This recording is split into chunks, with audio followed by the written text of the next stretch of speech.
Maria! Please. My mother and father will wake up. Just for a minute. A minute is not enough. For an hour, then. I cannot. Then forever. Shh. Coming up.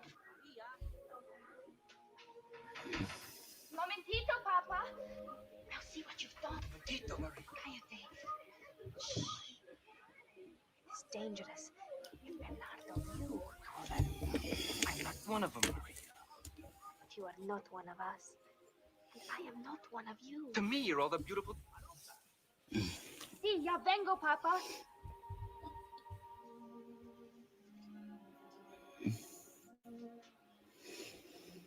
Maruca.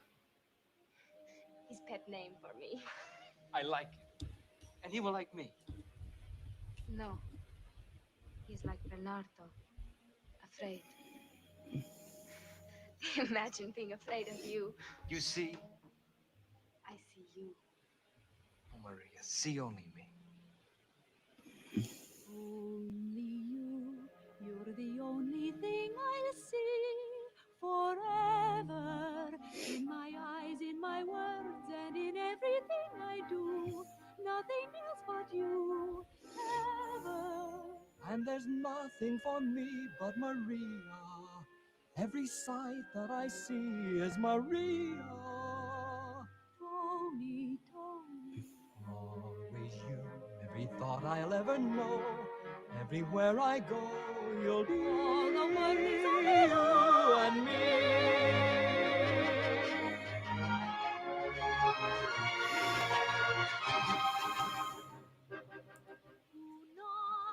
Tonight, it all began tonight. I saw you and the world went away. Tonight, there's only you tonight. What you are, what you do, what you say. Today, all day, I had the feeling a miracle would happen. I know now I was right. For here you are, and what was just a world is a star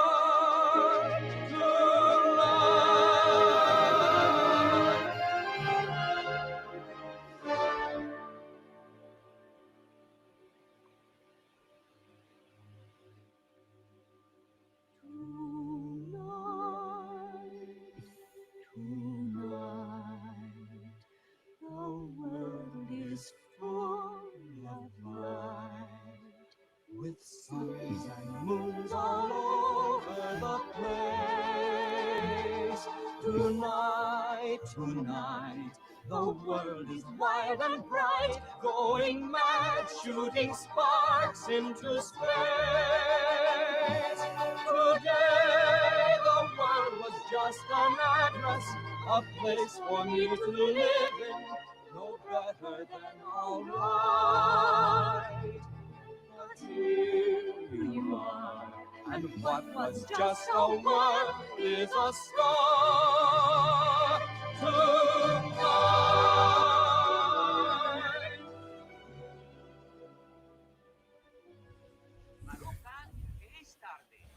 I cannot stay. Go quickly. I'm not afraid. Please.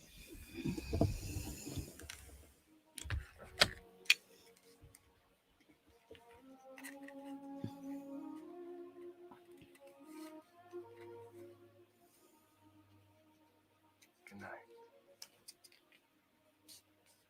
Buenas noches.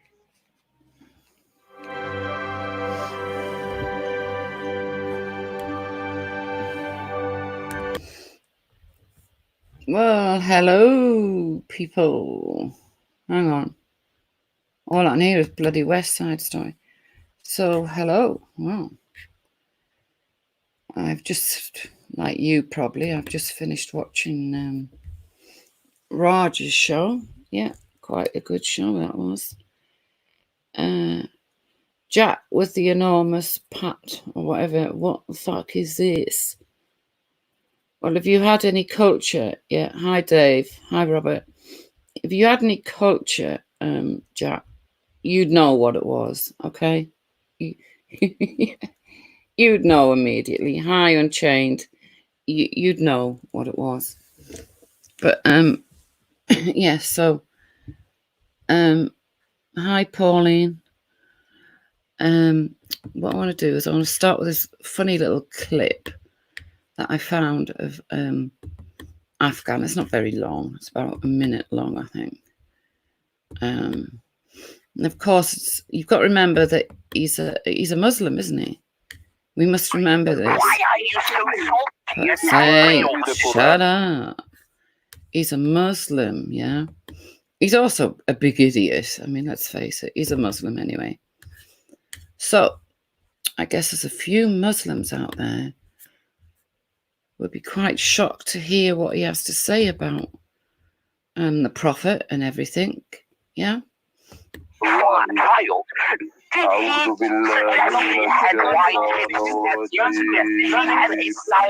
They're all nuts, by the way.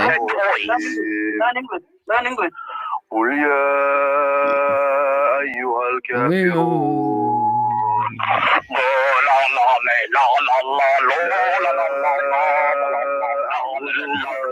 Crazy. Crazy. أنتم عابدون ما أعبد Give me that Jesus. I want that Arab Jesus. Oh my God, the devils took over my body. Give me that Arabic. I need that Arabic in me, Ibrahim. Shove that Arab Jesus. Yeah, you need a ruqya. You need a ruqya. You need some exorcism. I'm giving him exorcism, akhi. I'm giving him exorcism. Wallahi. Akhi, I gave him قُلْ يَا أَيُّهَا الْكَافِرُونَ. No, like in the... Oh my days! Fucking 6-year-old girl just gave me a ruqya. Because when I read it, akhi, no, akhi, when this guy doesn't even know how to speak English. Like, brother, when I read it, I don't hear him. I just hear the Quran. I need Reggie. Reggie, save me from these Muslims. They're trying to hypnotize me with their ruqya. Help me, Jesus. Jesus, stop this from getting all the truth, man. Yeah, this is Afghan guy now. He's an ignoramus. He's an ignoramus. Bro, see, now you're saying this Afghan. You fucking idiot, bro. How did you not know it was Afghan? He's trolling you at a different level already. You're not ready for this level. No, it's not even trolling. It's not trolling. You're getting trolled differently today, Reggie. It's gone beyond trolling. It's gone beyond trolling. It's not trolling. This guy. Do you believe in the wudu, Reggie? That's what fucking you! You believe in dildos? Yeah, so when are we ready for having a discussion? Because this is just... I don't know whether... Johnny, good chat there, Ibrahim. I asked you a very simple question. No one... When Aisha was ready to have sex with Muhammad, was her weird hips wide? Are you a kafir? Huh? Or are you... What are you really? Are you a... Why are you so upset that your prophet was a pedophile? Your own hadith suggests that she was 6 years old playing with toys. And Allah sexually created that small woman young. He was 56 years old and he had sex with her when he was 9. Why are you so salty This and is why angry I all read the this Quran time? and these people, because these people, they just speak rubbish. Shut up. Why are you so scared from the truth, Ibrahim? You should be proud that you're... You know, so this thing with the trolls, when the trolls come along the road, they don't want to hear, they just want to shout like a troll. Yeah. Yo, but let me tell you something, yeah? And this is real, yeah? You see a troll who's not Muslim, not Christian, bro, there's trolls who can do different level damage to both of us, lot. So don't think, trust me, I know at the moment, people are saying, is it Sangmore? Is it all these different types of people? It could be anyone, isn't it? It could be, if it is Sangmore, brilliant, mate. Well done. Fucking legend. Whoever it is, this is top level troll. Ibrahim, jolly chap, I asked you a simple question. You said a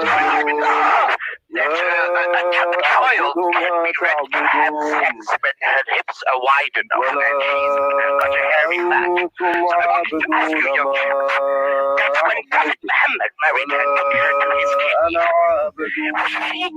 They can push the same buttons. He came through. That's what I'm saying. That's all I'm saying, Rick. To be fair, Dan, it's not what he's saying that bothers me. It's the way it's his voice, the bloke's voice. Yeah, but that's what. So yeah, that was the great Afghan, the big Muslim. That was the great Afghan, showing his the respect he has for the Islamic religion. Now, as you know, I'm not a follower of the religion of peace, but then again, I wouldn't go around doing what that individual just, did and said to a guy who thought he was having to do an exorcism on a live stream to get rid of Afghan, the great Muslim. Let's remember that.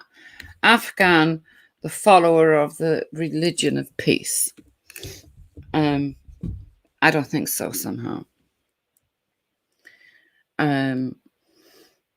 Just to agree with Raj, really, about Afghan. He's a piece of shit.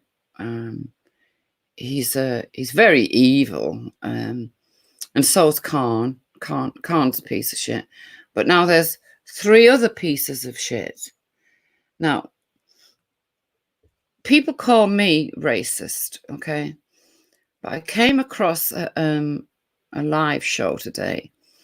I don't know. It just comes across as being a tad racist, the way that they were talking. And what they were talking about was a certain lady, of course.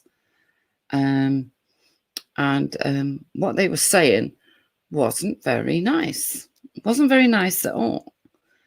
But I'm sure, in fact, I'm 100% positive that what I'm about to play you is racism, right? But not the racism that they recognize. It's who's this? It's Dave. Hi, Dave. Hi, love. How you doing, Wendy? You all right? Yeah. How are you? Yeah, I'm well, thank you. Good. You had a good day? I'm a bit bored of this Afghan geese. Yeah, other than that. I just wanted to show what he... everyone just hates him, hates his guts. I think he's cracking under the pressure a bit. Did you see him on Vellies today? I've just seen it now, yeah. Yeah, a bit more bizarre than usual. Well, ever since he put his camera on, he's been a bit... This singing thing, this making songs up and singing, that's all new. Yeah, I think he thinks he can make threats if he does it in like song form. He won't criminalize it, but it won't be, yeah.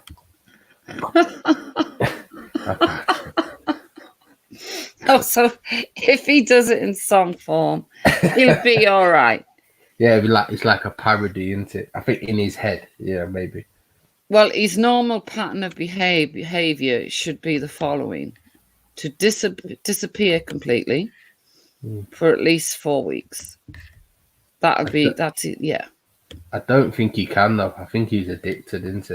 I don't think he seems like he doesn't have anything else in his life. So this is what I don't get, Dave. Yeah, because he's got a little boy that's about 2, 2.5, a wife. Yeah. I don't know, 78 family members living in the house. I don't know, because it's not his house. It's his mum and dad's house. So mum and dad must be there, brothers, whoever. Do you know what I mean? But I think Raj is right about the fact that he's a schizo. Oh yeah, there's definitely something not right there. But yeah, if he's got any sense, he'll just disappear. But I don't know. Yeah, I don't think he can. I don't think he can. What he normally does, his pattern over the last year has been, when he knows he's pushed it too far, what he'll normally do is disappear for a few weeks and let everything calm down. Then he creeps back in with these little apologies. Also, he has disappeared before then. Oh yeah, it's his pattern of behaviour. Yeah. Oh, I didn't know that. You see. Oh yeah, he's disappeared for like 4 weeks. Hi, Jupiter love. Hiya. Yeah. Right, Jupiter. What's that? Yeah, Jupiter, hasn't he disappeared for like 4 weeks before? The Gan, Afghan. Yeah. Yeah, when he realizes he's overstepped the mark, or sometimes I think his wife's actually caught him saying shit. He disappears and then comes back. Everything's going to be all right. So, what I've got tonight is I don't know if you saw the Goddess show earlier, Jupiter, but I thought it was quite interesting and very racist. Whose show? The Goddess, you know. Oh, no, neither. And so, because it was mainly about you. Oh, was it again? Yeah, I decided to record it because I can't. I didn't even know. Sorry, Wendy. I didn't even. Right. I'm not seeing Jupiter say anything about them for a few days. We haven't said anything.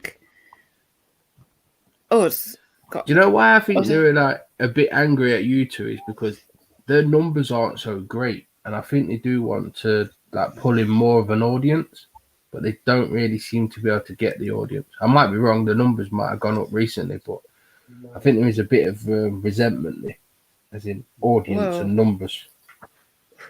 I think me and Jupiter and maybe you, Dave, can like point out and say once we listen, you know, to what they're saying about certain things to do with race, and just a lot of racism. I think I may be wrong. I may be wrong, but I thought I'd better record it because of Jupiter. You know. Okay, let's hear it then. Let's hear it then. So tell me when to stop, you know, the usual thing. Oh, I like your lipstick, Jupiter. That's a nice colour. Thank you. Go on, let's go. Let's hear this shit. Well, hang on. Wait, hang on. I thought I had it ready. I didn't. Hang on, I'll have to get it now. Yeah, that's nice lipstick, Jupiter. Let me just get this video up. Because I played that nutty one of Afghan, where he was saying those horrible things about the prophet and whoever. I don't know who the hell it was. A little girl. That was demonic, that was. Wasn't it? Just, yeah? Right, here, I've got it. So I've got to share now.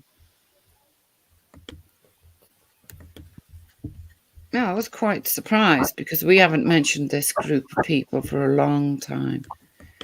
You should wear that. Yeah, you should wear that shade of lipstick more often, Jupiter. I've got two.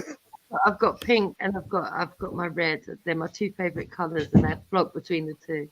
Oh yeah, I like that. Yeah. Before you start, Wendy, do you know that someone tried to porn bomb real Vellies today? Oh, really?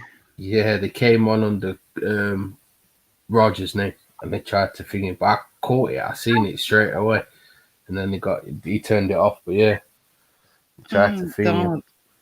See, I hate that kind of thing. That's bad. Yeah, I've got it now. So. The racists on. Let's have a good old giggle of what they're like.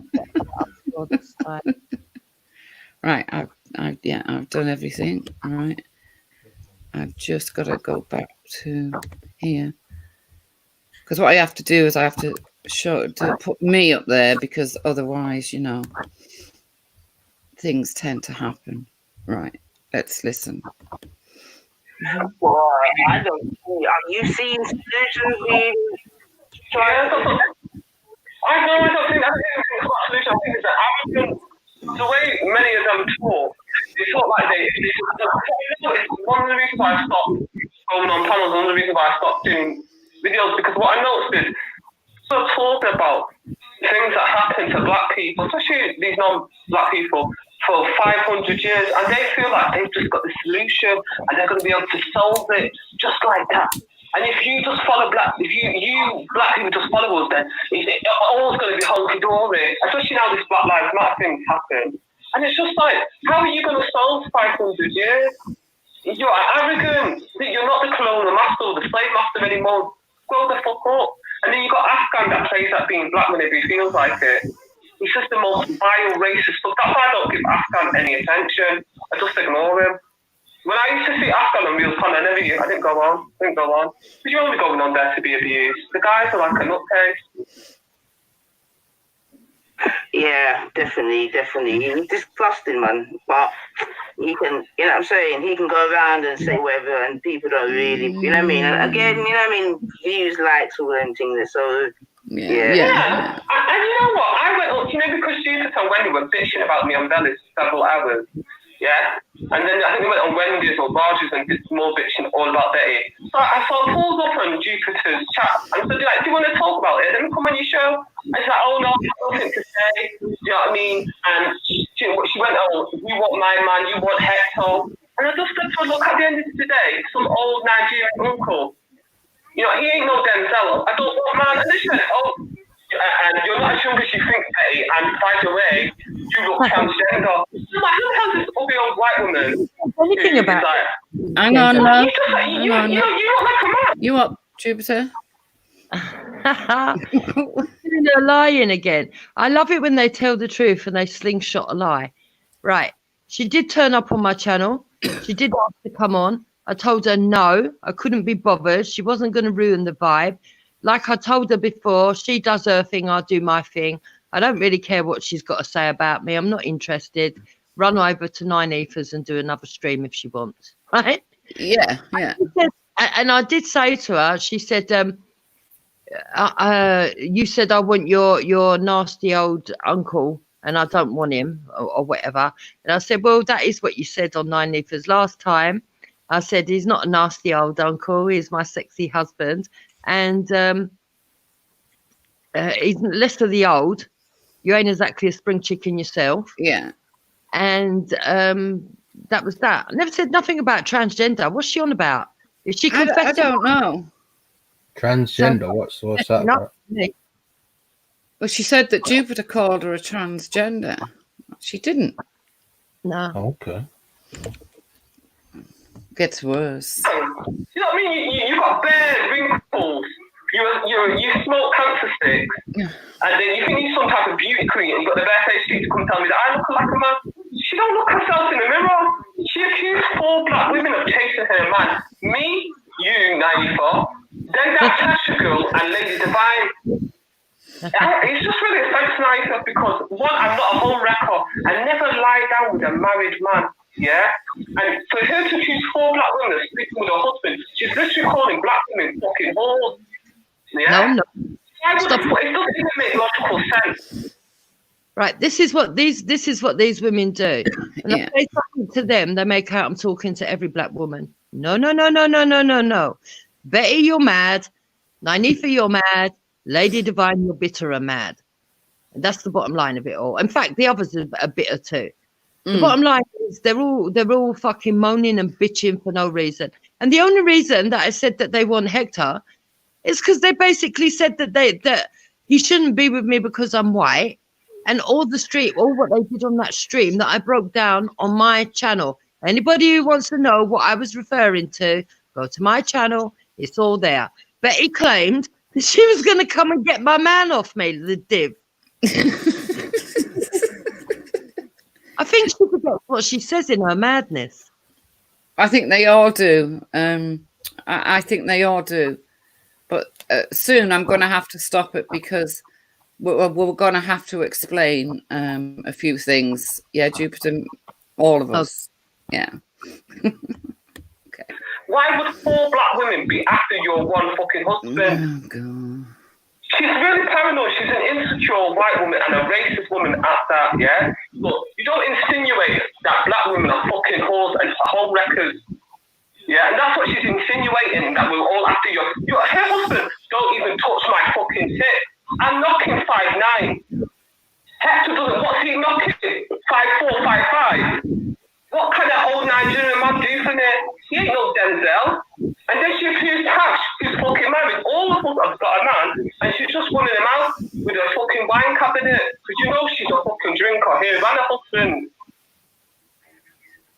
But, you know, she's got such racist views, and she's such a stupid woman.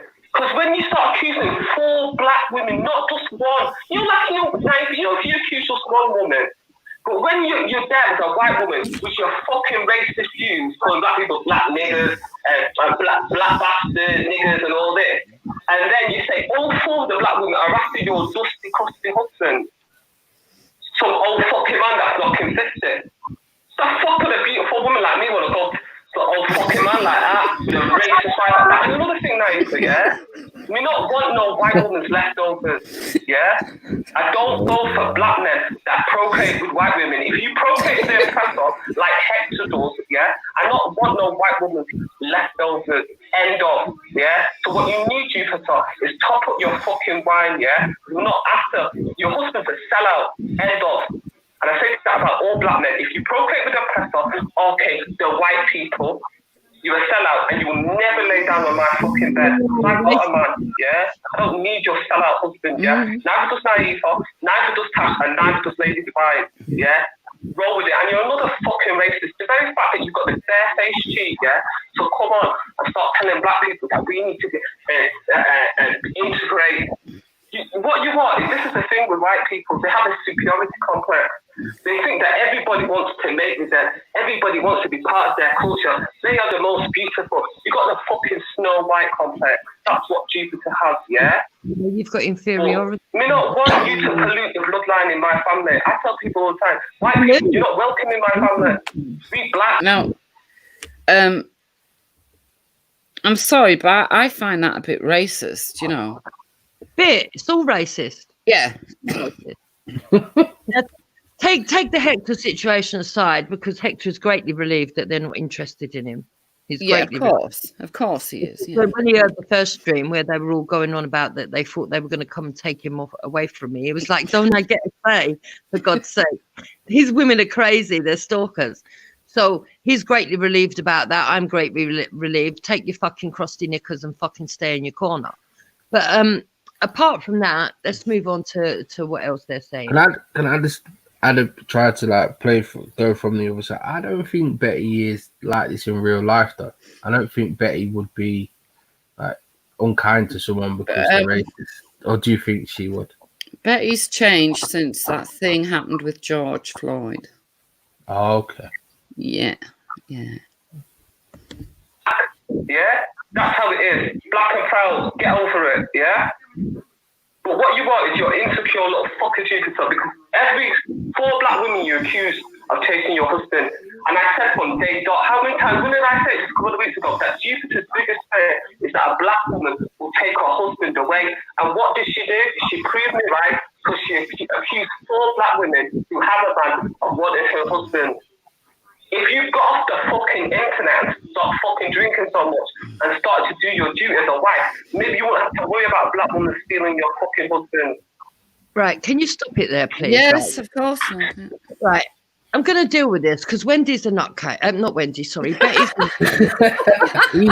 Easy. What's Wendy done? Betty is an absolute fucking Looney Tune, right? She's a schizophrenic, in my opinion. She makes out she's got a baby. She makes out she's got a man. Okay, maybe she has got a man. I don't care. Whatever man she has got to have the patience of a saint to put up with her in her life. She's accused people of chasing her, of being in a relationship with her. I've heard her on several streams where she's insinuated that people have slept with her that haven't. Namely Ards, Jedi, Maku, loads of people. Buddha, she said Buddha was after her at one point. Betty is not a good-looking black woman. I don't care what anyone says. She's not a good-looking black woman. She's not. Yeah. Yeah, come on. Yeah, and Hector just said she forgets we've met her in real life. Oh, yes, of course. Right. So that's number one. Number two, I have no fear of a black woman taking my husband because, Hector, is your preference black women? There you go. Not really, no. Yeah. So why is he even going to be fucking looking when he's got what he wants at home? These people are nuts. Why look at Burger? He's got the fucking steak. yeah, it's like an obsession, isn't it? It's an obsession that's got worse since the George Floyd event. Yeah. That's what I find. So anyway, let's go carry on. But all this, but taking Hector's bit aside, right? Take the Hector bit aside. All this about diluting and everything else, that's fucking pure racism. And there's no other word for it. Gets a lot better. It gets, well, worse, if you like, for want of a better word. Side chat. Yeah, nobody wants your fucking dirty pussy either, Betty. Get over it. Go on. Sorry, Nate, I just had to say what I had to say, but I'm getting fed up. I don't want, honestly, I don't want no, I'm not home recognised, so I take great offence to any fucking woman, white, black or Chinese, calling me a fucking whore, yeah? We're not going for a married man, yeah? So she got a fucking chic fan. Maybe her ass will go for a married man. But I mean, not one, no fucking white woman's leftovers. What do you fucking think this is? My family, we ain't the fucking Rainbow Coalition, you know? This is the fucking United Nations.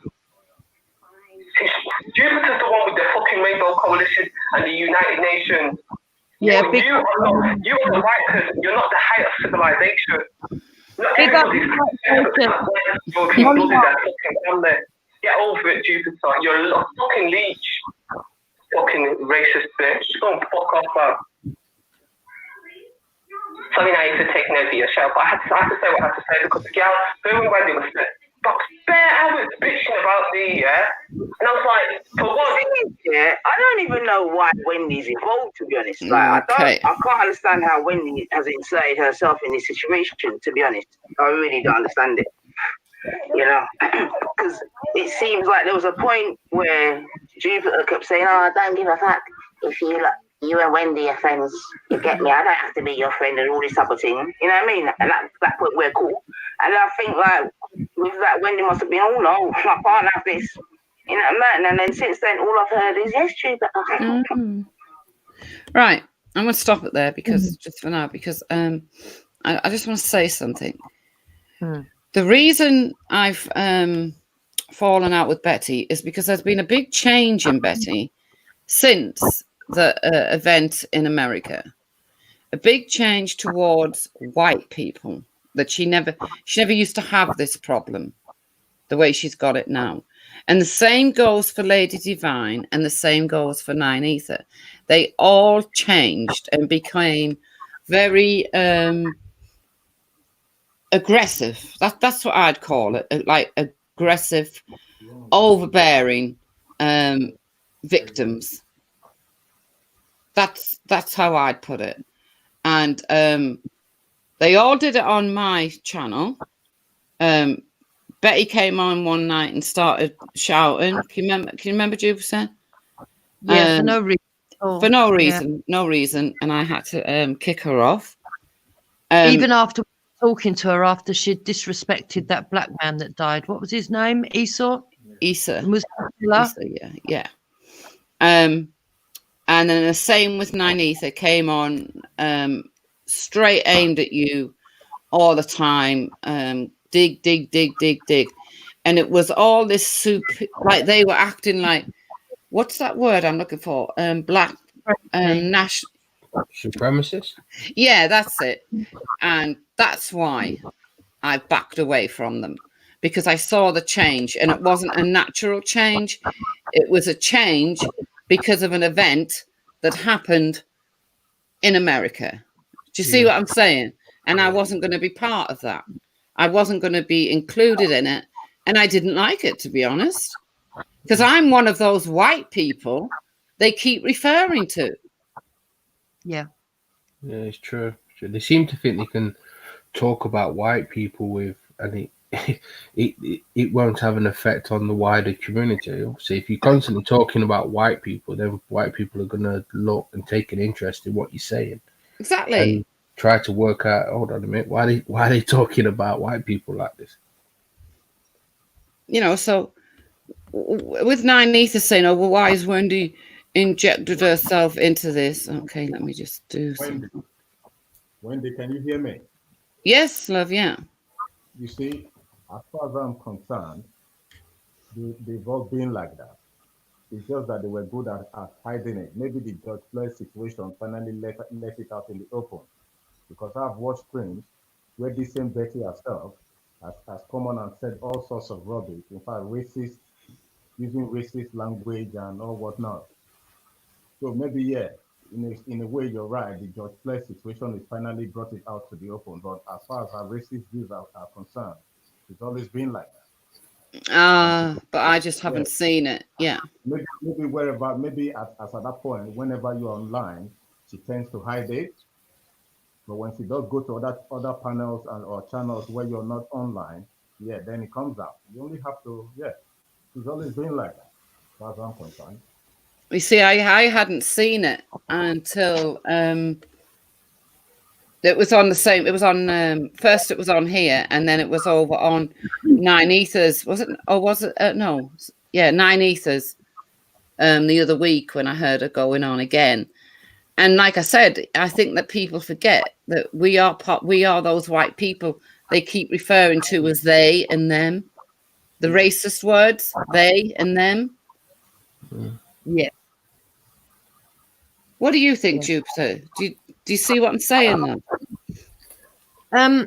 I think they've always been separatists. I think Wendy, Betty, sorry, not Wendy, Betty. It was covered well by Betty because she could agree with people that she thought were extreme right. If they didn't, because somebody like, how can I put it? Somebody like Mike Collett would agree not to race mix.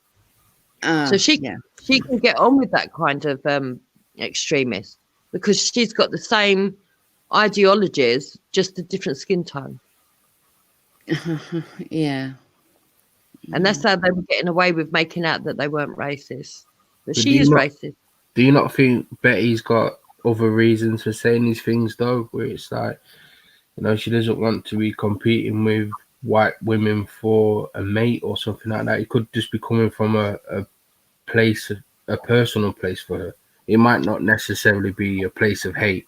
It could, obviously, yeah, when she's angry and stuff, she can be quite hateful, but could it not be coming from a personal place where she can't, find a partner or something like that? Because she feels like they're all going with white women or something like that. Answer, then I'll answer what I think after. Well, she's got a partner now. I know that for a fact. She does have this guy. I can't. She did say where he was from. I can't remember.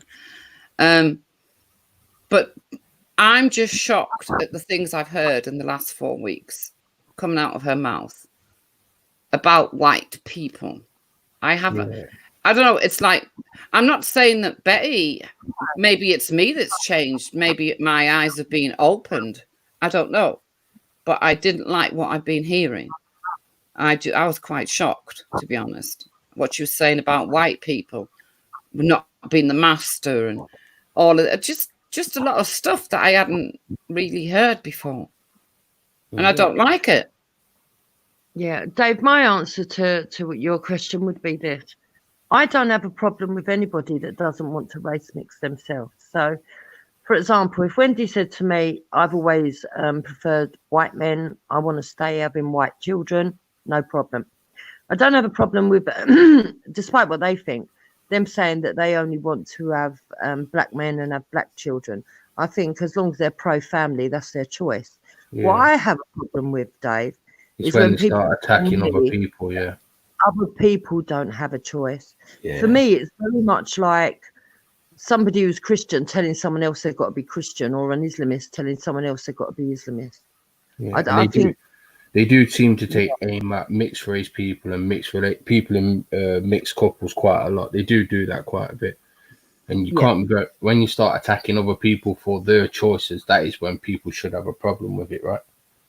No, the next part you're going to hear is quite disgusting, and it's all about what you've just been talking about. Go on now. Yeah, so. Should mix, and mixed race kids are better than black kids. No, they're not. It's just another form of fucking racism. The acceptable face of blackness has to be dipped in whiteness, like Meghan Markle, and you can fuck off with all that. Because you know how many times has Jupiter said, my daughter's got long hair. You know, she's got long hair. Not go ahead. What? Because she's got a white mother. She must think I'm fucking stupid. I know all those little fucking white supremacy fucking tricks where you putting these light-skinned children that have got fucking one white parent at the front and putting those black people who are just black and blacker at the back. Now, is that right? Is that a white supremacy trick? I mean, I ain't got a fucking clue what she's talking about because number one, I'm not a white supremacist. Number two, I don't think that my mixed race kids are better than black kids. I think my mixed race are better than everybody else's because they're mine. And that would include my white kids as well, because I'm a mother just like everybody else. And every mother thinks that their own children is the best children in the world. Right? That's right. Right. Wendy would be proud of her children and her grandchildren just as much as me. But if I was to talk from a realistic point of view, I think all children are equal. All children are equal. All children are born equal. And that's right. Everybody deserves equal respect despite their colour. Expecting equal outcomes is unrealistic, in my opinion, and I don't agree that we should have equal outcomes because that is communism, and I don't agree with communism. So I don't know where she's coming from. She's obviously got deep-seated insecurities to do with her skin colour. Do you remember when she told everybody that she was light skin? Oh yeah, but now she's saying that she's dark skin. Ah, yeah. Yeah, it's just this the way they're about to talk about oh, what's the word? I don't want to use the wrong word or I'll get called a racist. Mixed race children, yes. Not clever at all. What you're trying to do is create an enemy within. If you procreate with white people, you're creating an enemy within. Because that child have divided loyalties. You can't serve two masters. You love one and despise the other. So if you have a mixed race child, the child's going to love one and despise the other. I know mixed race people. I've never seen that. It's not true. You see, Betty has got I don't really like going into people's personal issues, but she's brought it out online, so it's not something that's hidden. Apparently, her father left her mum for a white lady. So those issues she's projecting onto every mixed race couple. That's what I think Betty's particular problem is. But the fact of the matter is, I'm not even interested in that. Every family that's got a mum and dad, the children love the mum and dad. Is it mixed law? No. Yeah, you love your mum. Dad, you love people for different qualities. The language there was quite extreme with like saying enemies and stuff. Don't get me wrong, like, you do see mixed race people that do, they find it difficult which group to pick between because they do seem to get put in a position where they have to pick by people outside the family home. So but with this group as well, they're not welcoming to mixed race people either. They're quite derogatory the way they speak about them, but yeah, that was quite extreme language, really. Yeah.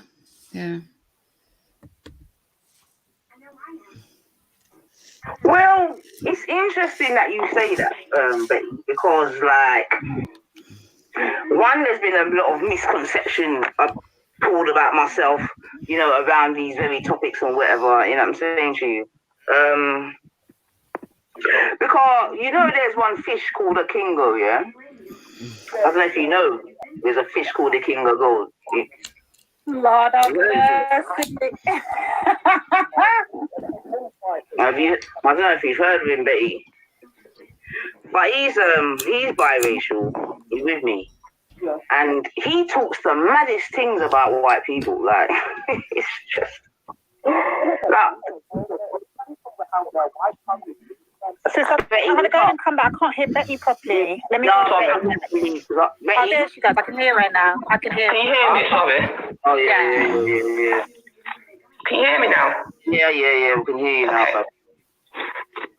Yeah, some mixed race people, some of the white families treat them really bad. That's why they go really to the black side. So I assume King Gold is one of them. Now, I've spoken to King Gold a few times, and I've never had a problem. I don't know, because I don't know him that well, but he's never really said anything to me that he shouldn't have said. He's always been okay. Yeah, I think King Cole's not a stable person. I've heard him say like quite bad things. Oh, right, okay. But what it feels like they're doing here is instead of Nynaeve actually saying what she really thinks and what her views are, like normal, they're getting Betty to do it.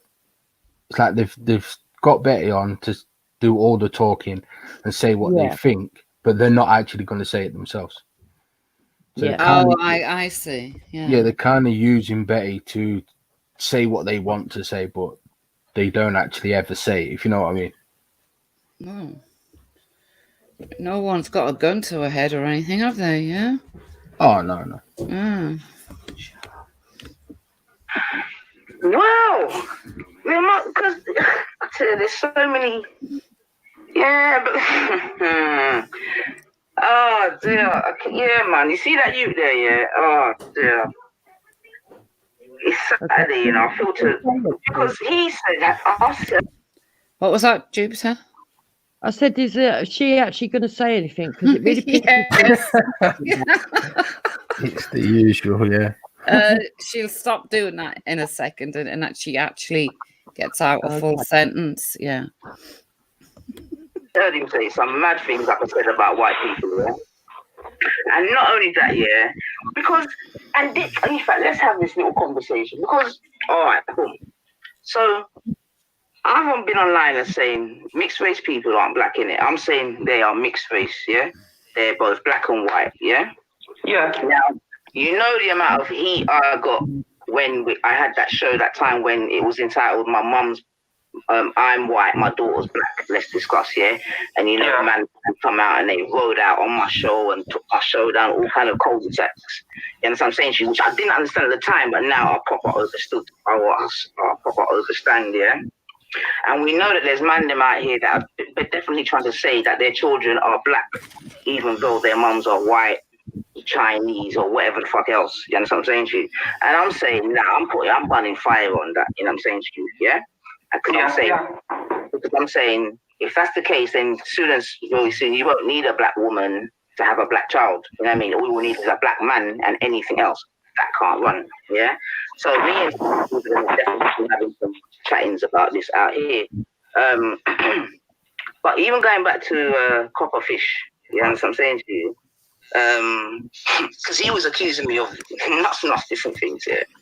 But just when you were saying about, because, and this is what I'm trying to, I want to, like, I don't understand, but have a conversation, because... What, Jupiter? Sorry, Wendy, I just want to get this in before she starts going on about a King of Gold.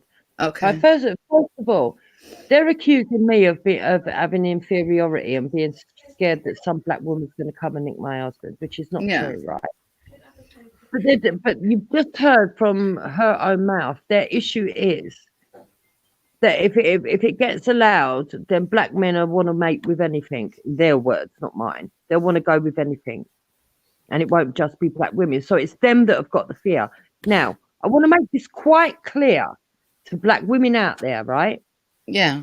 Worldwide, blacks are not the minority. There are plenty of black men in the fucking world. Oh, God, yeah. You know, it doesn't have to be my husband that likes you. Go find a different one. Yeah, can I just quickly say, and then I'm going to jump off.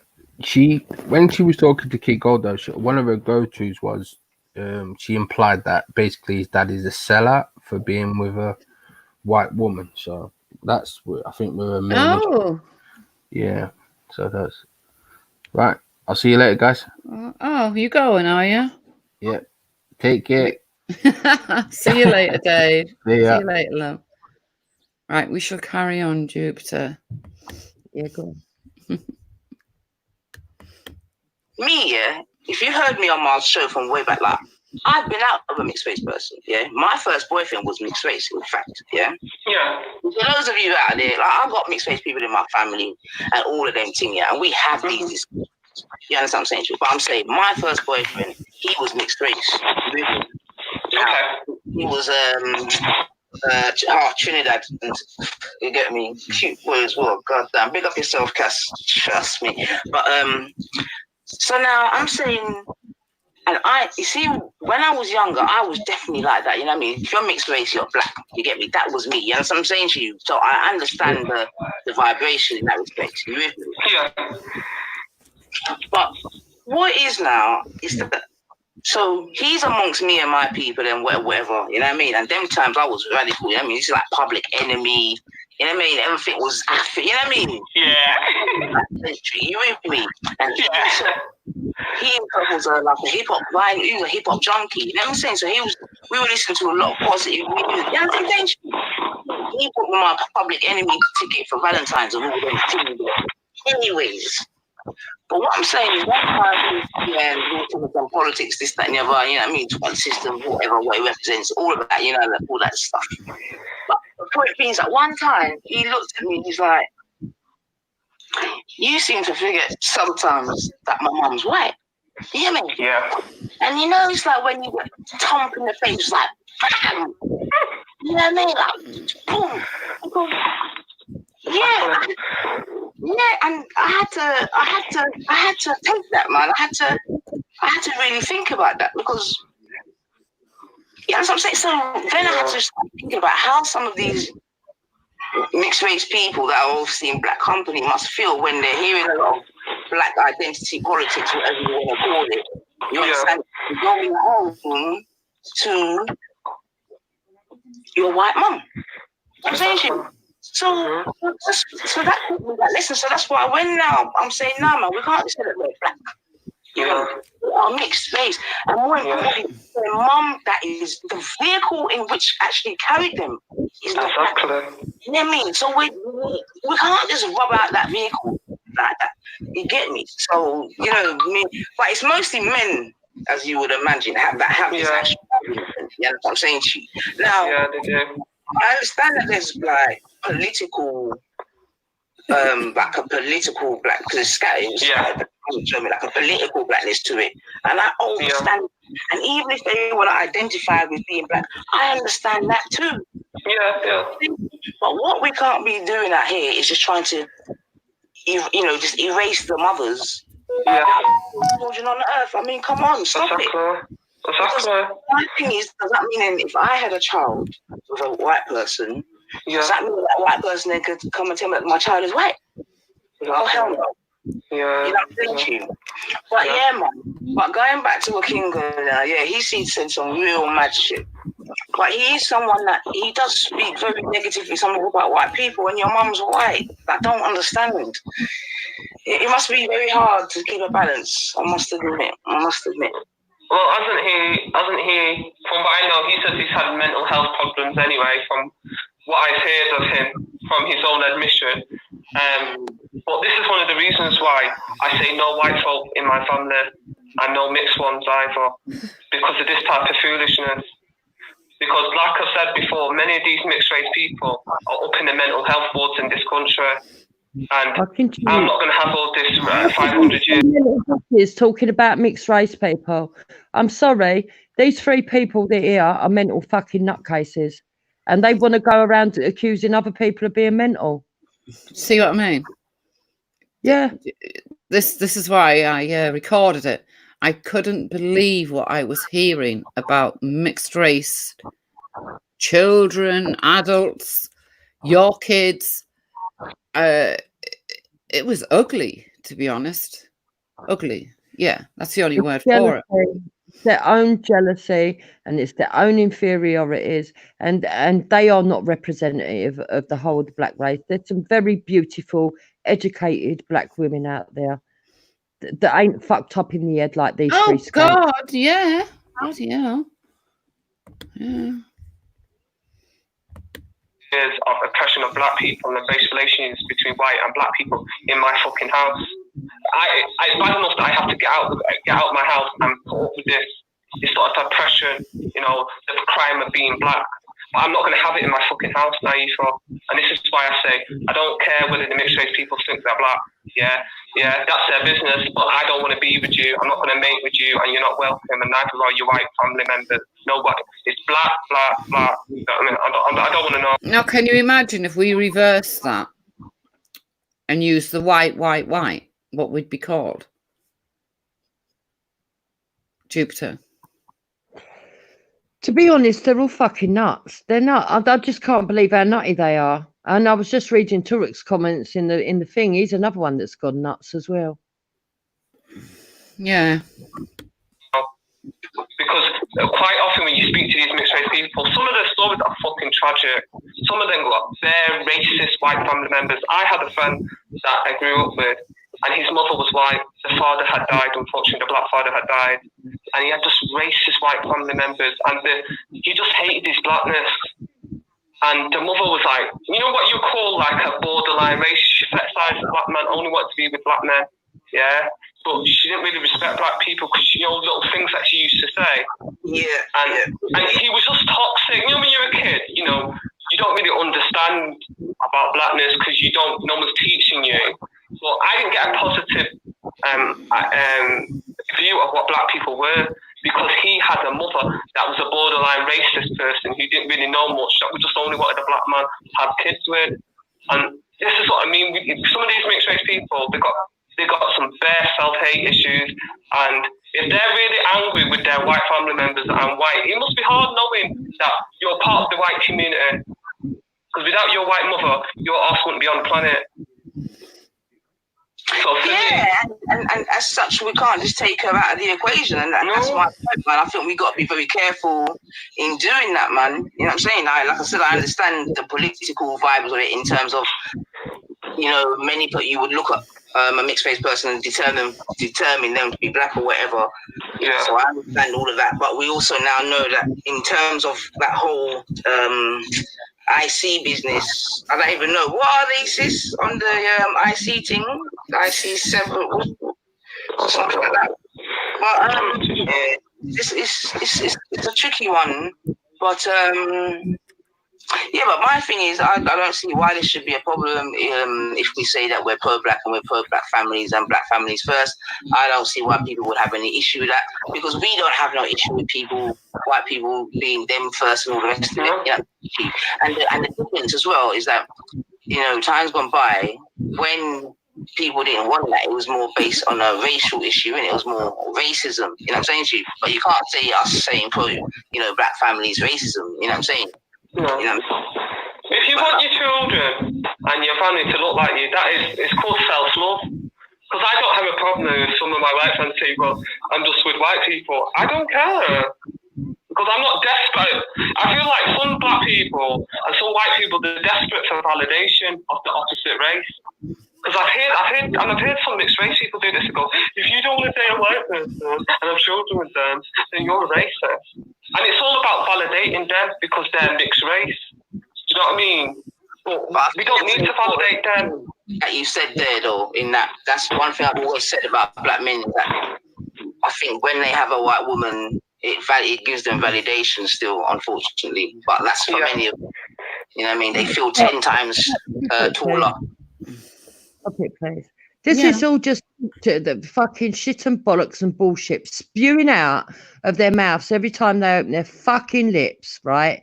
They're obsessed, they're jealous, they feel inferior, they've put themselves into a box where they're self-oppressing themselves. Right. Like I said earlier, people have a personal choice to marry what they wish. If they want to politically marry, okay. And I'm going to explain that. If they want to politically marry, so if they want to make their marriage choices based on their racist ideologies, they are free to do so. Yeah. I prefer to have a love marriage, and I prefer to give people the freedom of choice. Okay? Now, that does not make my kids inferior, and it does not make my kids superior. What it does do, right, is bring them into a world where they know that they are equal. If these people don't like equality, they should fuck off out the country. Well, because what they're looking for is superiority, and they're trying to make out their victims to gain some fucking extra brownie points to try and oppress other people that don't agree with their views. That's all it is. There seems to be a real dislike of the white mother, if you like, and the mixed race children. Yeah, I would like to also bring this up as well. As have they ever once ever had a stream where they've talked about black women being with white men? Ever? No. No. Because their issue is that they're women and they're jealous of white women.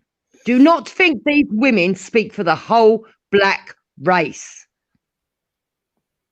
These women have got problems. These three women in particular.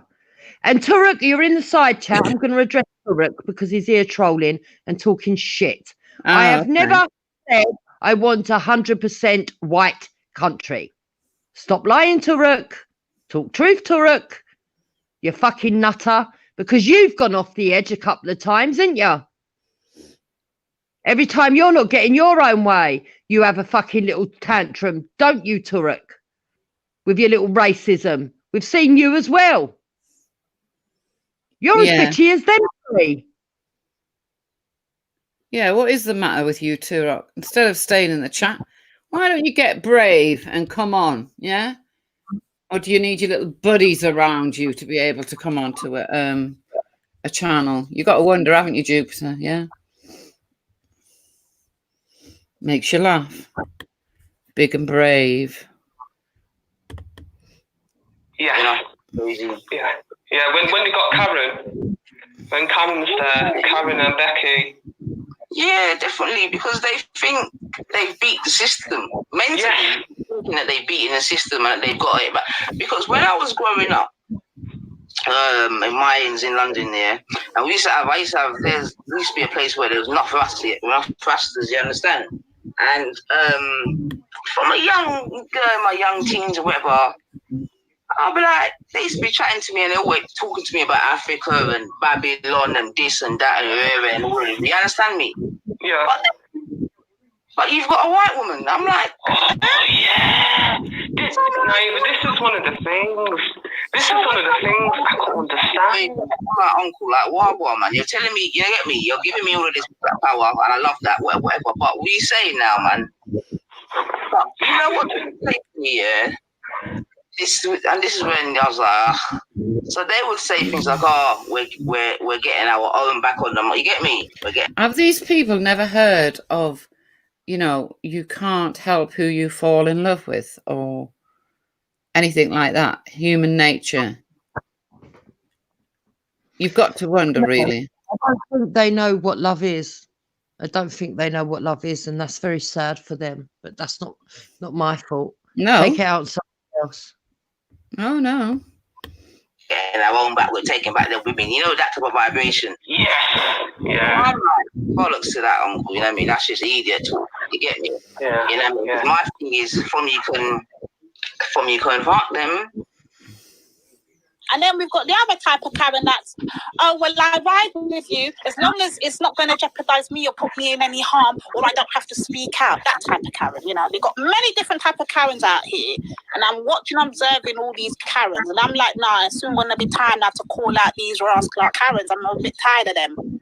I'm a bit tired of them. And then it's funny that when the Karens come on panels and talk about their single mothers and their single this, no one's not throwing no word after them. No one's not calling them baby mothers. Where's the Hectors to come call this Karen a baby mother? Where is he at? Yeah. Where's Hector to come and call out the baby mother, the single white baby mothers that got abandoned by their black man after they got two black dicks to come turn their single baby mothers and no man don't want them? No. There ain't no Hectors for that. But make it be a black woman and automatically she has to be a single mother. Automatically she could have never been married. Automatically she can't have no man. Automatically it's downgrade her. I just find it a bit weird while I'm going out here where I'm seeing the kid gloves rubbing around the white women. And it's good to just sit back, watch and observe. Don't say nothing and just listen. Because I just see me a fuckery out here, but yeah, I'm not even going to front. I see it all the time. I didn't know. What, darling? Yeah, I'm just sitting there watching with the girl them because about these rascals. And where's the Hector to talk about me and me being a single baby mama? A baby mama. Because I don't like being a baby mama. Fuck off, you baby mama. Go on, fuck off. Will they ever do a stream where they don't mention Hector? I mean, really? And then they say they're not bothered by what he thinks. Yes. Well, sounds like it. Shanika Takwika. Where's this thing Karen come from? I don't get it. What's that? America. It's America. Oh. It's meant to be a white woman who's privileged. Did you see the last one that they had in the Daily Mail? He got famous on Instagram. This black bloke, he followed a white woman home, and they've had a bit of a road rage incident, and he accused her of calling him the N-word. I don't know if she did or not, but she said that she didn't because she was married to a black man, and she don't do that. And Right. he started selling t-shirts saying, "I can't be racist. I'm married to a black man." It's an attack on the people that are in interracial relationships. Ah, right. They can all go fuck themselves, the fucking lot of them. Because I don't care. I'm just sitting here with my eyes rolling, you know, at these women that and they want to talk about us because I've got a husband. I just want to sit here and watch them when they're talking about the Karen them and when they're going on about these white women that are with the black men and nicking all their black men them and they're taking all their men and what they're doing is they're having mixed race kids then and then they're mixed race kids, yeah. They're mixed race kids, yeah. They got nice hair, yeah.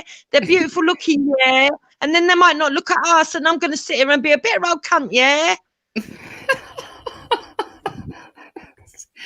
You do that well. It's when the Nigerian criminal Pecking Boy came on to talk to Becca, and like you said, once again it was like, "Oh, Becca, how are you?" But other times, like remember that video when you called him a coon? Yeah. And exactly. That was because he was. That's at the time. That was because of you. This Marcus Garvey, you know, you can't just. Honestly, but what you said is true. You what, love? What? I said they're all good. Did you see them all get excited because someone mentioned the word coon? Cluck, cluck, cluck, cluck, cluck. They're all coming in their knickers. Quick, clean the chairs. But I thought it was racist to say that word. Of course it is. Of course it is. I don't get like it. Like I said before, right? And I'm not going to back down now. Everybody knows me. You fucking fire shots at me. The shots come straight back. I would never have said this shit about any of them. But you start giving me the insult's going to come back the other way. I'm just going to do it from the white position. Because I ain't afraid of no fucking girl damn, even though I'm sitting there rolling my eyes. Good Jupiter. Because that racist white woman, the racist shit that Becca has said, and it's all fluffy and, fluffy, let me fluff up your cushions, what I noticed with some black men who have very low racial self-esteem, what they want to do is they want to be a better man than what the white man can be to white women. That's what I noticed with them. They're like, don't worry, you don't need the white man. You got me, I'm the black man. I'm going to look after you. I'm going to do you better than any white man can do you. And it boosts their self-esteem. But when it comes to a black woman, that same black guy threatening black women, threatening to kill people's mothers, threatening bare different black women. But when this racist white woman was saying he was too black to be seen in the mirror, it's like, she said something silly. And then she said the same thing to that other Nigerian convict. She didn't mean it. She said something silly. But God forbid other black women saying, you want to fucking murder us, you want to do us dirty, and all this. So like you said, it's because they're white. Wow. They worship the white woman. They have no respect for black women that put them on the planet. They worship the white women. That's why I call them sellouts. That's why it's good that you call them a coon, because that's what he is. She's saying Jedi and Maku worship white women. I don't think so. Well, I've never got that impression. No, I don't think so at all. No. She's just jealous because Jedi doesn't want her. She's obsessed with him. She literally stalked that fella. She went around telling anybody that went on his platform that she was going out with him. Oh God. But that's not true to say that they worship white women, because they don't. That's and those two are sat there agreeing. You know, I can't believe that. Yeah, because they want a point score. This is all about point scoring. This is all this is. That's all it is. Like Witness said, man is COINTELPRO. COINTELPRO always going against black people, and that's why a lot of the black guys on these hangouts, half of them they're procreating with the oppressor. You've got white women, and they don't defend black women. Naive only just come on. She only came on and said a couple of things, yeah. And she just said, "Oh yeah, I believe in black love," and then the next minute they all jumped on her. But the worst thing is, these black men were created by two black people, and they're attacking Naifa for just saying that she wants to be with a black man. And it's just like, the sickness is real. Anti-blackness in some of them is real. That's why you see these Jupiters and these Beckys, they come on, because they know that for a black man that hates himself, a racist white woman is their perfect partner. Oh. Yeah, it's a madness, Betty. I'm not even gonna lie, it's a madness. Because I just couldn't believe you know when you really literally could not believe your ears this morning. I'm thinking, with anybody transgender, because you're saying that, okay, this is the reason, you're giving your list of, I'm not gonna lie, I have to pick up that there's one boy in the chat, I shouldn't say boy, is a man, I think. Still, there was one man in the chat, still, you get me, this morning. And he was giving her that word stealing from the chat. You get me, calling her out and thing. And I was like, imagine now, it took one person from the chat, but nobody was actually going to challenge the madness. What was his name? Tony Brown. Tony Brown was challenging her in the chat, saying, hold on a minute. Because the way it came across is like, you're excusing why you can't be a part of the struggle. You're a part of the struggle and all the other times. You want to be a part of conversations. You want to chime in and give your opinion all over the internet, but you don't want to ride out. Okay, cool.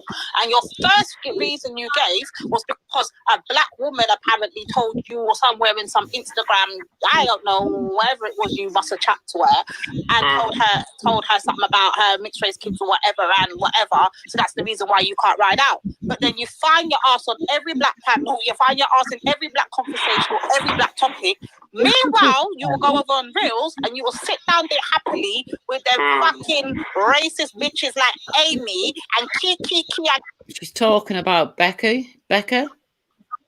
Oh, well, they're jealous of her whiteness now as well. Well, you know when Vellies gets to the bit where it records, but if you don't see it while it's happening, it doesn't. It's gone over the 12 hours.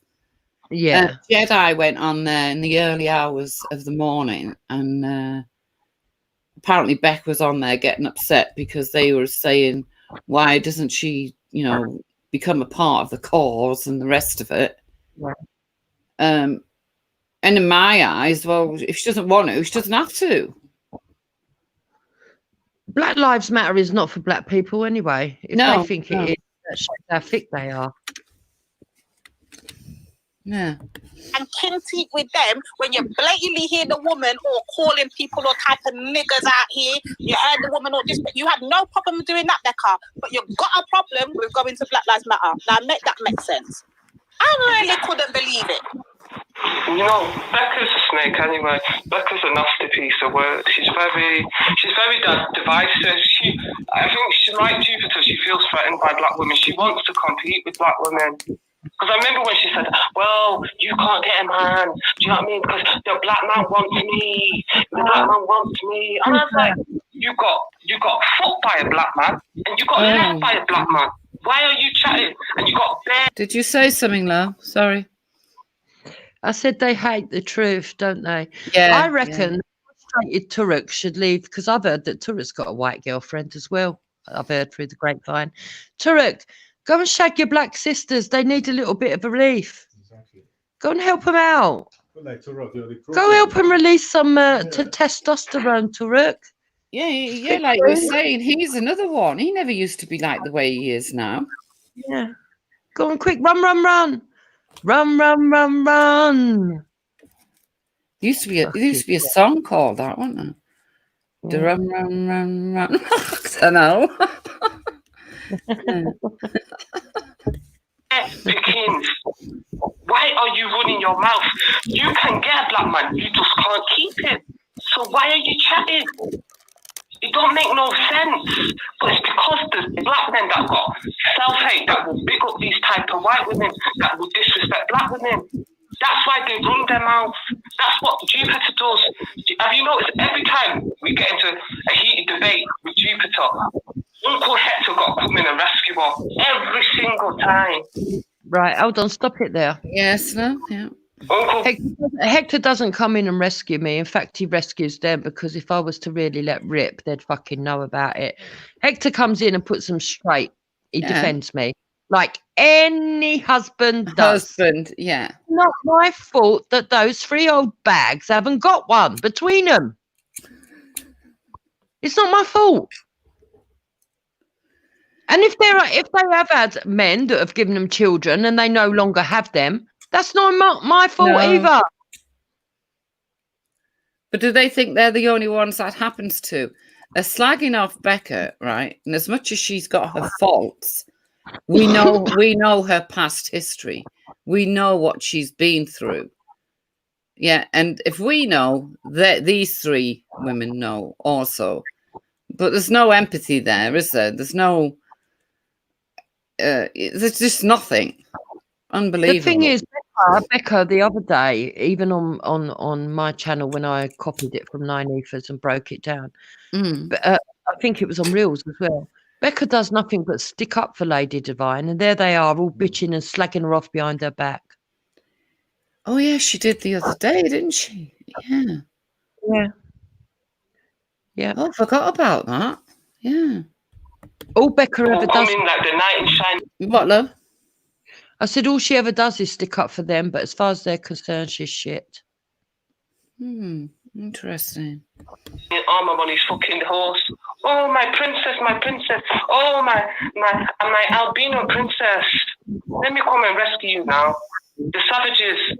Oh, the savage women, they're attacking you. Let me come and rescue you. Stop. Albino princess, that's racist. Why is she bothered about colour? I'm not albino.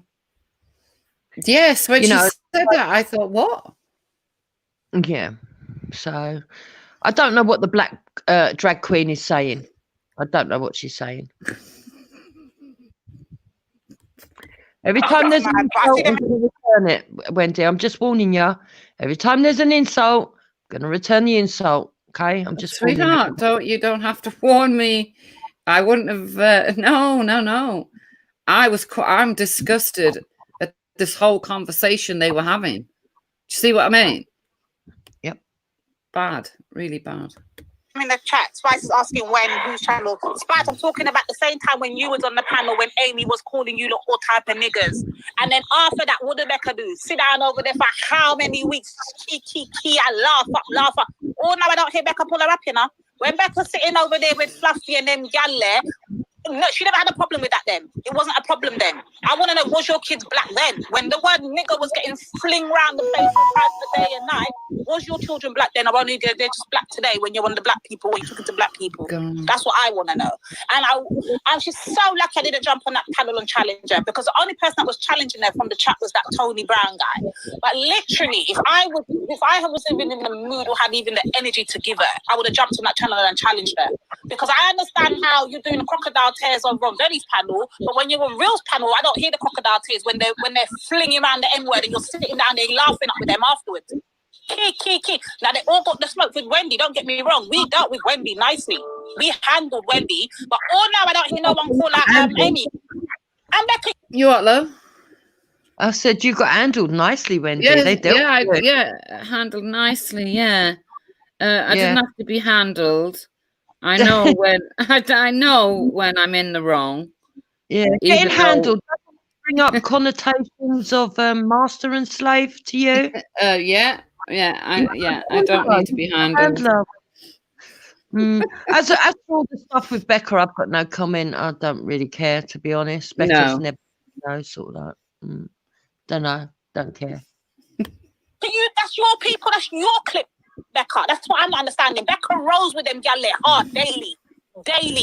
Anywhere you look and see Amy, Fluffy, and the other one there, Justice, whether she want to call herself, Becca's there in the clip too. So when are your kids black? That's what I want to know. Are they only black when you're around black people, or are they also black when you're around your white people, them and they're flinging around the N-word? That's what I want to know. Like, you can't pick and choose when your kids want to be black, you know. You don't run like that. I always thought that children were out of bounds with this woman. I thought you weren't meant to go for people's children. Yeah, so she likes to say. Yeah. And this is why we will always say that they're mixed race. They're not black. Allow it, man.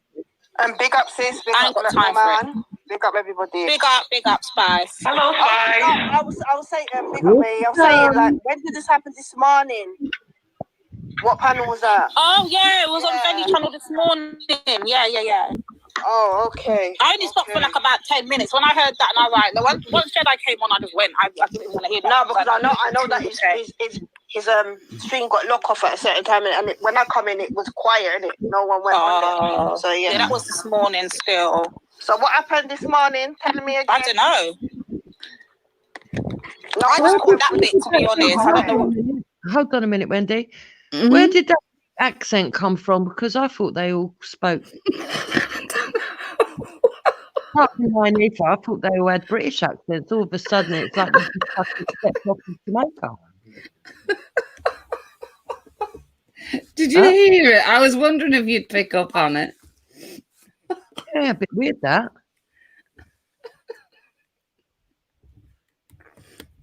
I don't know what else happened after that, but I just caught that bit, and I was like, about that. That's why I heard the crocodile tears. I couldn't take them when I bounced. Yeah. So what happened? What happened? Becca was on there, and she was on there getting questioned by Born Rich with the kid gloves. And she went all around the house as to why she can't be a part of the struggle. See, they all got excuses. I noticed this, you know. They can have all the excuses on the world and it will be fine. But if we say we're not going, we don't see the sense of it and we don't understand what the meaning behind going down there is. Now we're coons, we're sellouts, we're this, we're armchair revolutionaries. Or where's that same slug? I was just going to say that.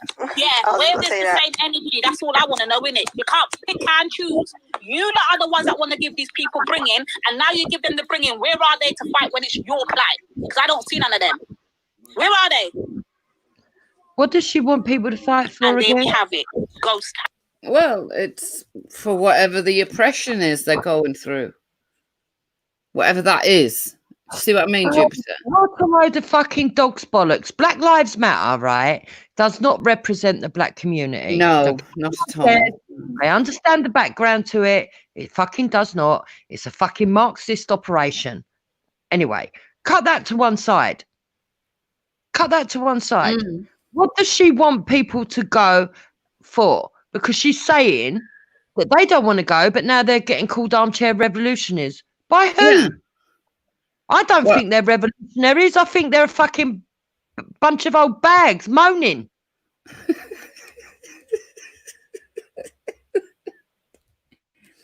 Armchair revolutionaries. That's a good one, isn't it? Yeah. No one's there. Yeah, but you already know how it goes, especially on this internet thing, sis. You already know these people have been. This is not a new thing. Everyone that's been here from time, it's not a new thing, bro. That's how they stay. Like, you get me? Like you said, all the energy for black woman and no energy for nobody else. That's how they stay. That's what it is, man. But it's mad. Like, it's ridiculous. But sis, you know when you just see the blatant contradiction and hypocrisy. I'm just like, what the fuck is going on? Like, what are black men really doing in 2020? Because you're all looking like Cluffy out here. A whole lot of you look like Doppy Batan clowns. Like, all of them. She said Cluffy. Doppy Batan clown. Have they ever thought if they keep slagging off black men, it might be why black men don't fancy them? Yeah. They talk about them like pieces of shit. Yeah, it's ridiculous. Yeah, if you're going to talk about someone like that, they're nothing. What do they expect? You can't do that. You know, you have to show well people respect it one way or another, not go off on one the way these lot are. And because what? Oh, because Jedi was talking to Becky or Becca, whatever her name is. All this. What is that? What caused all this? Wendy, do you think? No, they're still on this. You know, don't spend £1 and all whatever, right? With the yeah, with all the oppression, you know, they're still on all of this, and I just had a look, and luckily when I was went on there, I heard all this, so I don't know where it came from, but I'm gathering it's from the same oppression sort of thing. All right. And be a cluffy around here. Be a puppy show thing, the parts of her. They already done let her know she's a sellout. So I'm trying to understand why idiot black people have her on their panels every single day. I don't get it. I'm not understanding. Well, some of the black men that are having her on the panel, let's be honest, their partners are white women. Let's be honest. That is where their allegiance lies. Because I don't see black men that are with black women putting this woman on the panel. I see black men that are with white women putting Jupiter, giving her a free rein to be abusive. Talking about me? Yeah. Oh, so let's talk about. I didn't know that was me they were talking about. Hang on, so I'm all croppy and fluffy. So who are the black men with white women that are allowing you on their panels? I don't know, but this Veli's got a free speech panel. He's got a white partner, as I know, but his panel's open to anybody. You see, the thing is, right? If Veli don't want me to go on there, I won't go on there. I'm not going to beg to go on to these shows. But he'd say, I wouldn't he? enjoy going on there and talking to different ideologies, right? For me, it's boring to go on the sites and just talk about your own ideology all the time. Yeah. It's good to have a debate. That's number one.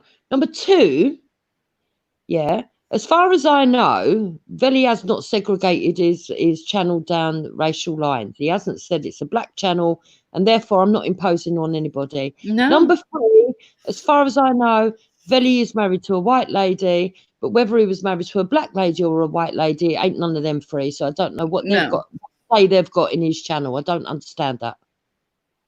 Do they think because he's a black man, they can talk for all black men? I think so. You see, this is their problem. Nobody else's but theirs. Why don't they go and get their own husband and they can talk on his behalf? It's not going to happen, is it? They don't, even though she comes on and says she's going to solve black people's problems, they never ask her what she's doing for the white community. Even little kids. Isn't that disgusting, shooting an 8-year-old? And none of them have brought it up. Where's the big movement to stop white on white crime, all this violence, all these... She told you. No, she actually told you what she does for white people. She told you. I ride with Tommy Robinson, yes, stupid cunt. I ride with Tommy because he's the only one out here trying to make voices say our girls, you cunts. So listen, you cunts. That's what I do to white people. Do you hear me, cunts? You hear that? All right, let it sink in. Let it sink in. I'm glad she wants to talk about me like I don't know what I say. She thinks she can call me cunt and talk like that to me. I'm gonna go and get the fucking girl them and we're gonna sort the cunt out the last clot, blood clot. Fuck off. She's very good at the talk, but instead of her constantly talking about her idea that she's going to solve black crime, she can't even solve white on white crime. So she's not going to be solving no black crime. She's literally just coming here for the party.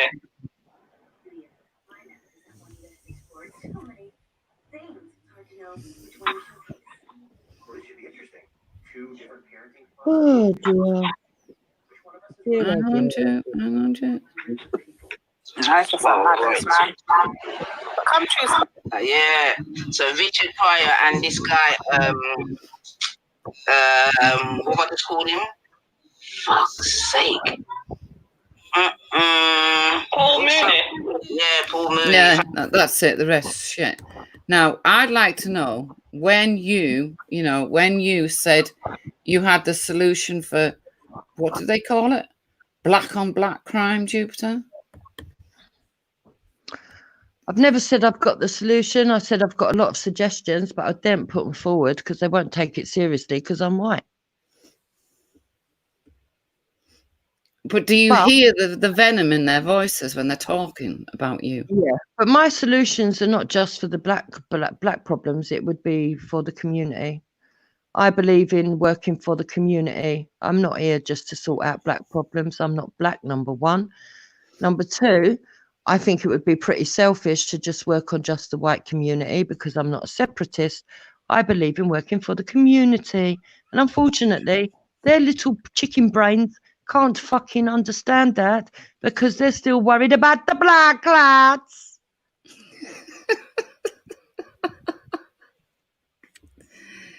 So where do you think they're getting this opinion from about mixed race children? And Betty's opinion that all mixed race people end up in the nut house. I mean, where does that come from? I've never heard such things ever. It's propaganda that comes from the extreme right wing. I've heard this before.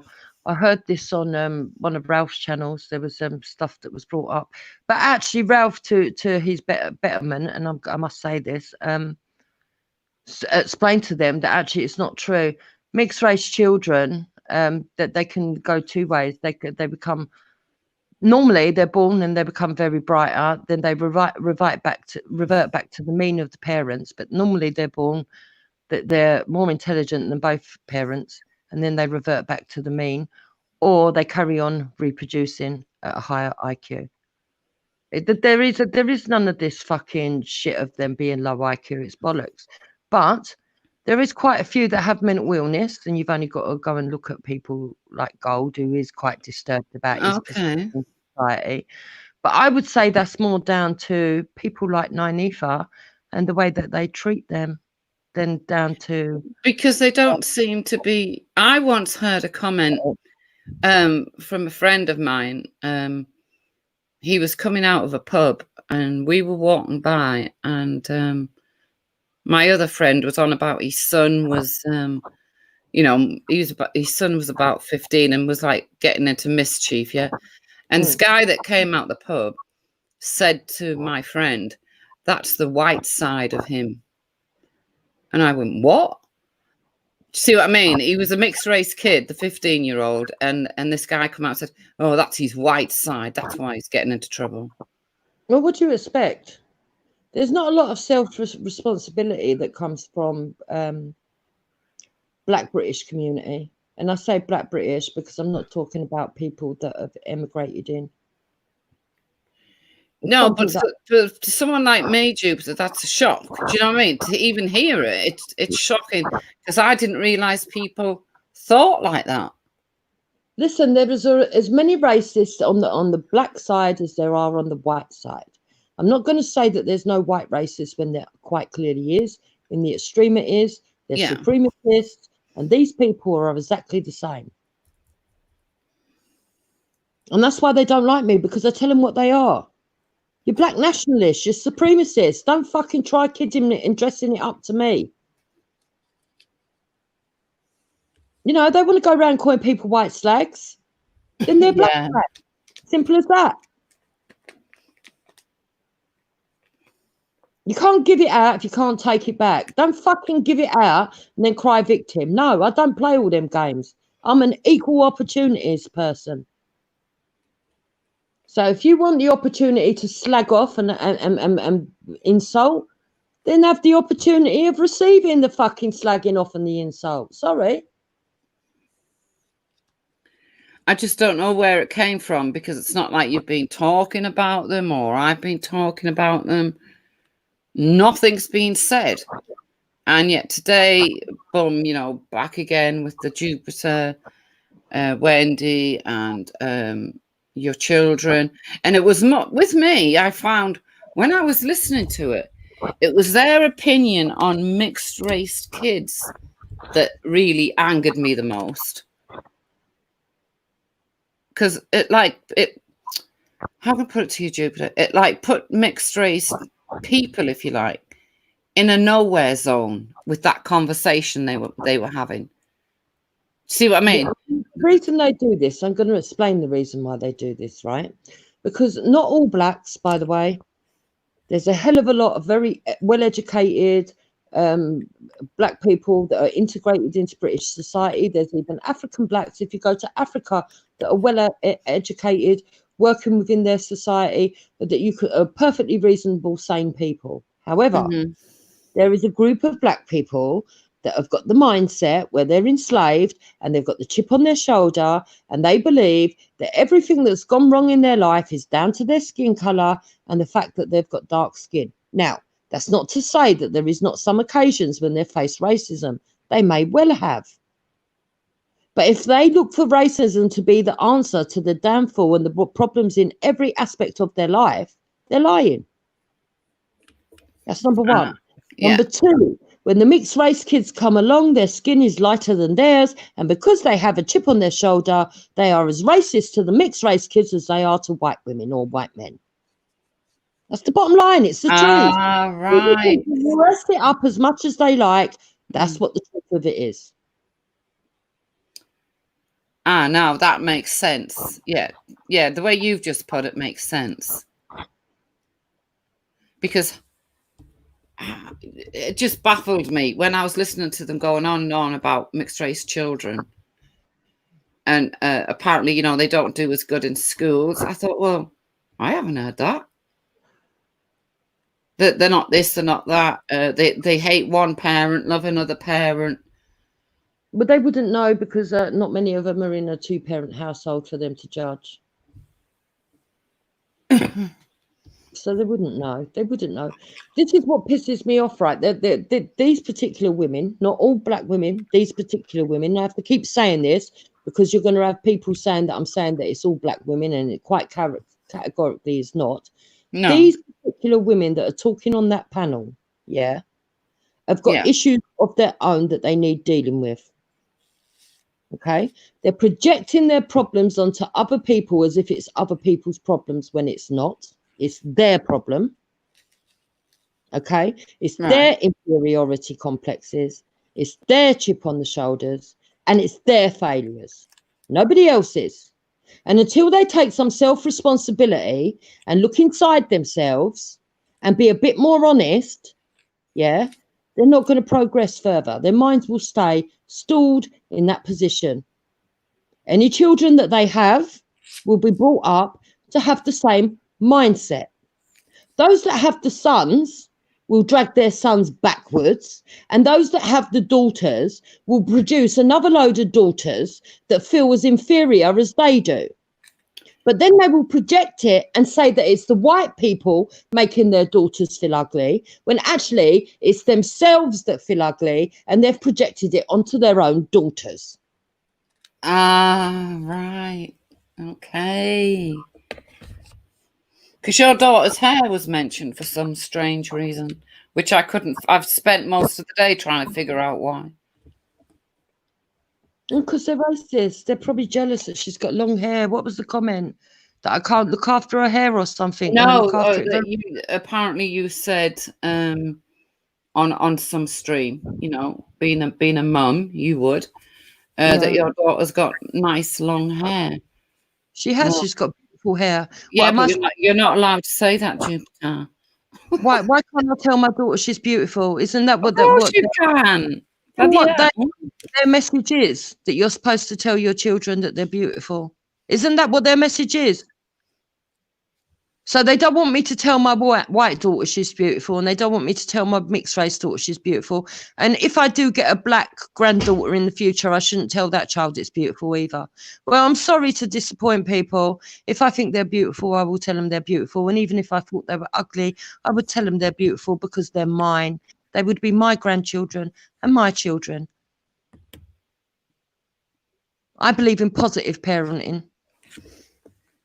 So are they saying then that slagging off different people and mixed race people is some sort of answer to the problems they've got? Do you think that's it, Jupiter? Do you think that's like the answer? Because I don't think it is, but obviously they found it very important to have to do today for some reason. No, it's just a hate speech. That's just hate speech. It's non-stop hate speech. That's what it is. And they're the hateful ones. They're the racists. They can't excuse it. Let them try. Everybody knows what the truth is, but for some reason they don't want to admit it. Yeah, I'd agree with that. And since this thing happened with that guy in America, I've just found more and more of it. You know, they're getting more and more militant in the way they talk. Yeah, because Betty would. Well, I'd never heard her come out with some of the crap she's come out with, but I'm not going to sit there and just think, oh well, okay then, because I don't like what I've heard. It's as simple as that. I don't like it. Look, unfortunately, what happens is when people think that they can jump onto something and they might get something for free, people who don't necessarily believe what the cause is, but they know that they fit into checking the boxes of what could fit the cause, will jump on it. Some people will have it hidden underneath, and then it spews out at the top.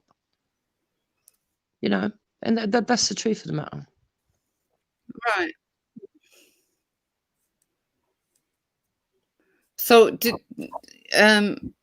your two little kids then?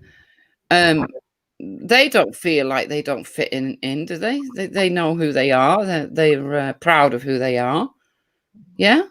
My kids are proud of who they are. Yeah, they think all this race talk is just pathetic. Good. Because I always thought children were a no-go area online, but obviously all children except yours, it seems to me. Yeah, because what it is they don't like the fact that I stand up for white people. You see, if I was the kind of person that had mixed race kids, and I called out the racism when it was black people and allowed the white people to be shit on, they would be quite happy with that. Although saying that is what Becca does, and she's still shit on, by the way, because these particular group are actual racists. So it doesn't matter how hard Becca tries to fit in, they will always see her skin colour. Whereas me, I'm not interested in what your skin colour is. I'm more interested in your character. And I'm not afraid to say, if someone says to me, shut up, you white bitch, I'll say, okay, you black bitch. I'm not afraid of that. A lot of people will go, oh, that's racist. And I'll go, well, it was racist in the first place. If they don't like racism, don't give out racism. Yeah. But why is it they can be really racist, but if you say it to them, they say, no, we can't. We're not. We can't be racist. I don't get that. And the more I hear it, the more angry I'm becoming because I don't understand it. Because they're going by the American definition. There was this new wave woman over in America who went into the universities, and she brought up this thing, and she said that it's prejudice plus power. Racism is not prejudice plus power. If racism is prejudice plus power, then all of us can say whatever we like, no matter how hurtful it is, to do with race, and they can't do fuck all about it because none of us got any power. It's not deemed as racism under what they believe. You see, they believe you've got to have power, and they believe that black people don't have power. But they do if they've worked. Yeah, right. So therefore, they can't never be racist. It's bullshit. Our dictionary definition is the correct version of what racism is. It's being racist and judging someone on the tone of their skin or whatever racial denomination characteristic that you use to be discriminatory. That's what it is. That's what it is. It's wrong, though. It's very wrong. Of course, racism's wrong. No, But the way they sometimes- carry on, the way they go on about it, it's like I just don't like the way they carry on about it. Don't like it. What I heard that recording today, you know, what they were saying, white people this, white people that, mixed race people end up in nut houses, mixed race kids, you know, end up loving one parent and hating another parent. It gives out this false picture. It most certainly does. And the reason why a lot of the relationships fail is, number one, cultural Marxism is being pushed and pumped into our Western societies at a very, very fast rate. It's happening across the black community. It's happening across the white community, decimating and making people be single parents.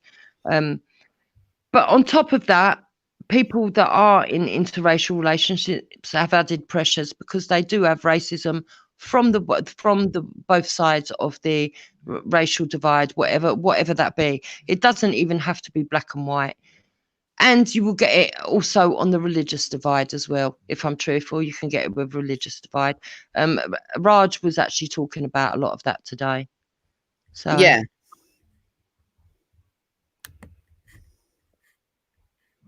I do think though that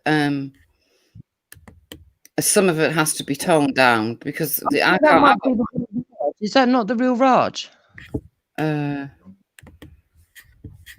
Where?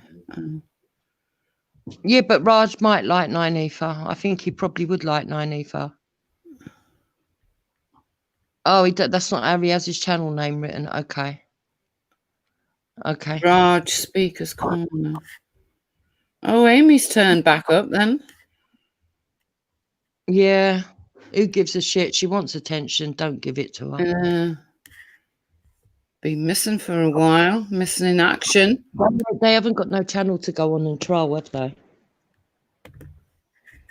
Oh, right. Will's not doing it, is he? That's why. No, he's give up on it. He's living the life out in Bulgaria. Money. Oh, I tell you what, he did a video today, yeah, about what was it now? Oh, I don't know, some silly food in the garden, grown food, right? And he had his mum's husband with him. And when I heard this guy talk, I thought, because I'm from the northeast, right? I thought, there's the connection with Hartlepool, because that guy who his mum's married to, right, has a thick Hartlepool accent. So I was sitting there thinking, okay, so that's somehow that guy has to be involved in that house in Hartlepool, because it was just too much of a coincidence, Jupiter. Maybe it's his mum's old house then. Yeah, exactly. That's what I was thinking. Because as soon as that guy opened his mouth and he was talking about growing grapes or whatever, I thought, that's a Hartlepool accent. I'd know it anywhere.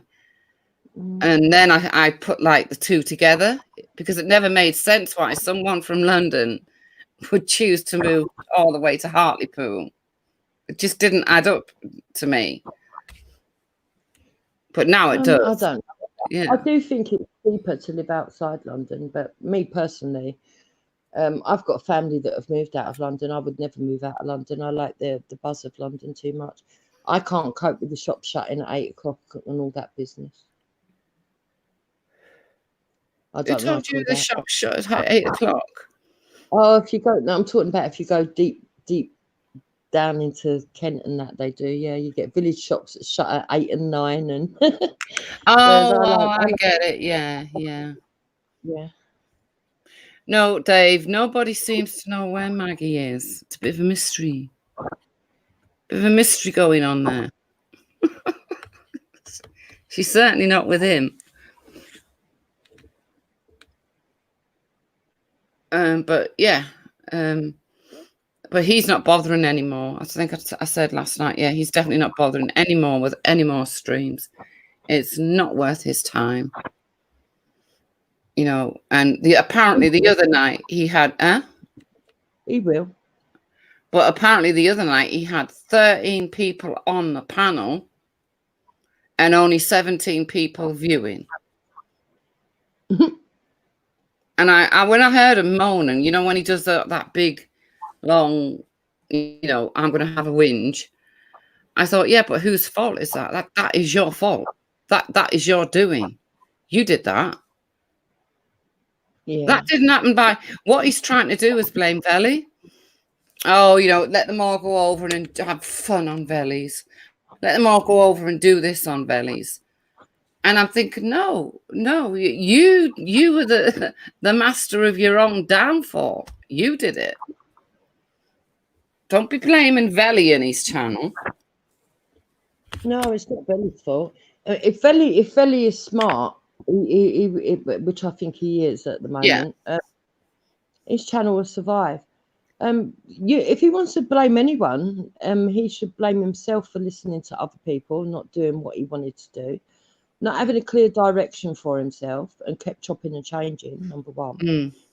Number two, not treating the people that came to watch him and his panelists with a little bit of respect. And number three, allowing himself to get into what I call channel wars. Because even though we might comment on what Nynefa and that have said, to be honest, I don't bother dropping video after video after video. I did No. I did 2 live streams last week about it, but that's it. I really care less, to be honest. Oh, what last week? It was the week before, love. You haven't done one about it this week. Oh, well, there you go. You see what I mean? Yeah. I don't even give a shit. I'm not bothered. Let them get on with it. I got my life to live. Do you know what I mean? And I'm happy with my life. I'm happy with my husband. If people don't like him, that's not my problem. If people don't like me, that's not his problem. We like each other. And that's all that matters. So, well, of course it is. But yeah, so I found that pretty entertaining today. I thought, wow, you know, Mr. And he's in the van. You see, I find things like this horrendous, right? People probably don't, but I do. He's in his van rolling one of those funny things up. Those is it a spliff? Yeah, a spliff. Oh yeah. Rolling one of them. And then complaining because after 3 or 4, his eyes get heavy and tired. And I'm thinking, most men are at work at this time. Do you see what I mean, Jupiter? And there he is, you know, by the time I'm my 4th one, my eyes will be getting heavy and tired. But who gives a shit, to be quite honest? I mean, you've got to ask yourself what kind of saddos want to know that. Yeah, exactly. What kind of people want to sit there and find out that it takes him 4 spliffs to conk out? But to me, it's like, why would he want to do it? Why would he want to do that? Seriously, I was thinking the other day, right? Because remember me and you were talking about it. I think it was late last night. It might have been this morning, actually. I was thinking about it. It's got to be one of the most boring people I've ever known, to be honest. What did he ever have to talk about? And if you got into a debate with him, a serious debate, and he didn't agree with you, he started screaming like a banshee.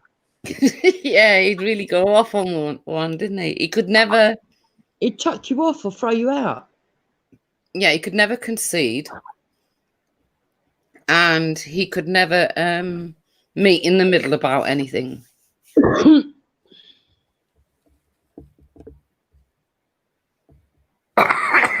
Which is quite funny.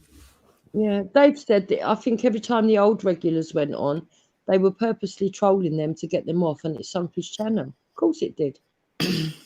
Well, I remember when...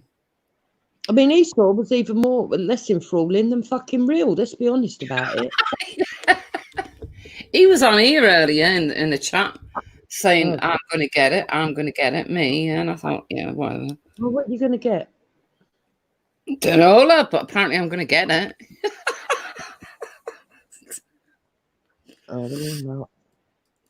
But I remember when Bass used to go on there, Bass Welshman.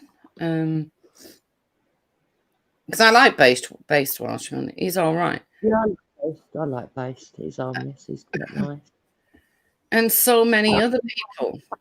But one by one, they were treated like pieces of dirt, and they left until he was left with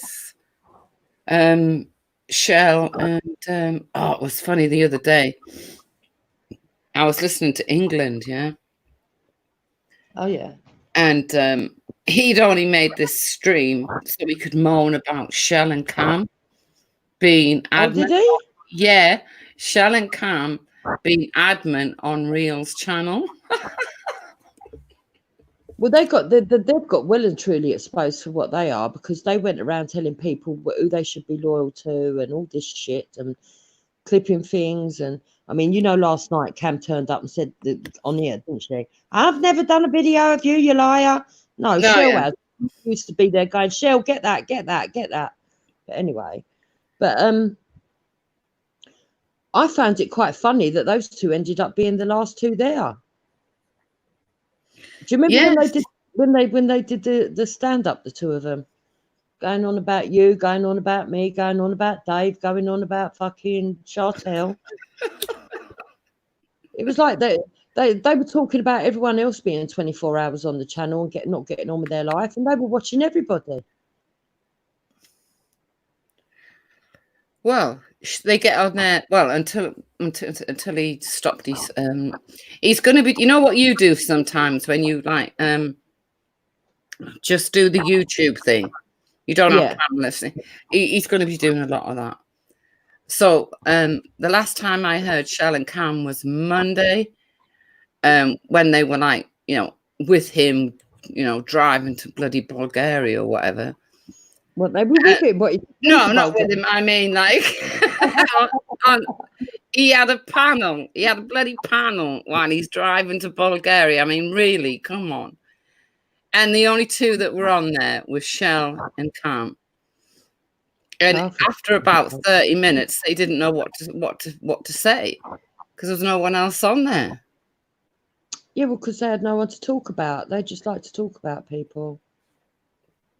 They don't really know how to bring topics up or talk about topics that are relevant or to go into other stuff. I mean, I know that's what we're doing now, just gossiping, but usually we'll have something that's happened that we want to discuss or what we think. Yeah. And even the topic that we started off with, even though we're talking about the old hags that are jealous, the fact of the matter is that the topic we're raising up is, why are so many people hating on mixed race children? Exactly, Jupiter. But I left it from 10:30 because I wanted to make sure you got over here, because I knew Raj was, when I was listening to Raj. But I thought, no, I'll wait till Raj finishes because I want to make sure that Jupiter's here, because I wanted to hear this. But yeah, it's quite sad. This is something that I was trying to bring up on the right, for the people that weren't extreme right. I don't mean people like Ralph, but on the right, I was trying to bring it up. And John Lawrence being mixed race, I was trying to bring it up to him, that the way that the black community, that some of the black community was treating mixed race people within Speaker's Corner was quite distressing and disturbing. Yeah. And I was actually making headway, and I think that didn't go down too well either with some people. Mentioned no names. So John Lawrence, what is he now? Is he still in with Ralph? And because I don't watch Ralph or any of them anymore. I'm not sure, to be honest, because I don't watch them either. I didn't even know. I mean, I only know about you saying about what England said because you've told me. I don't. Not interested. I think them lot can go and do whatever they want to do. Mark Collett, never really liked him. I don't think his movement's ever going to be as big as what Tommy Robinson's is.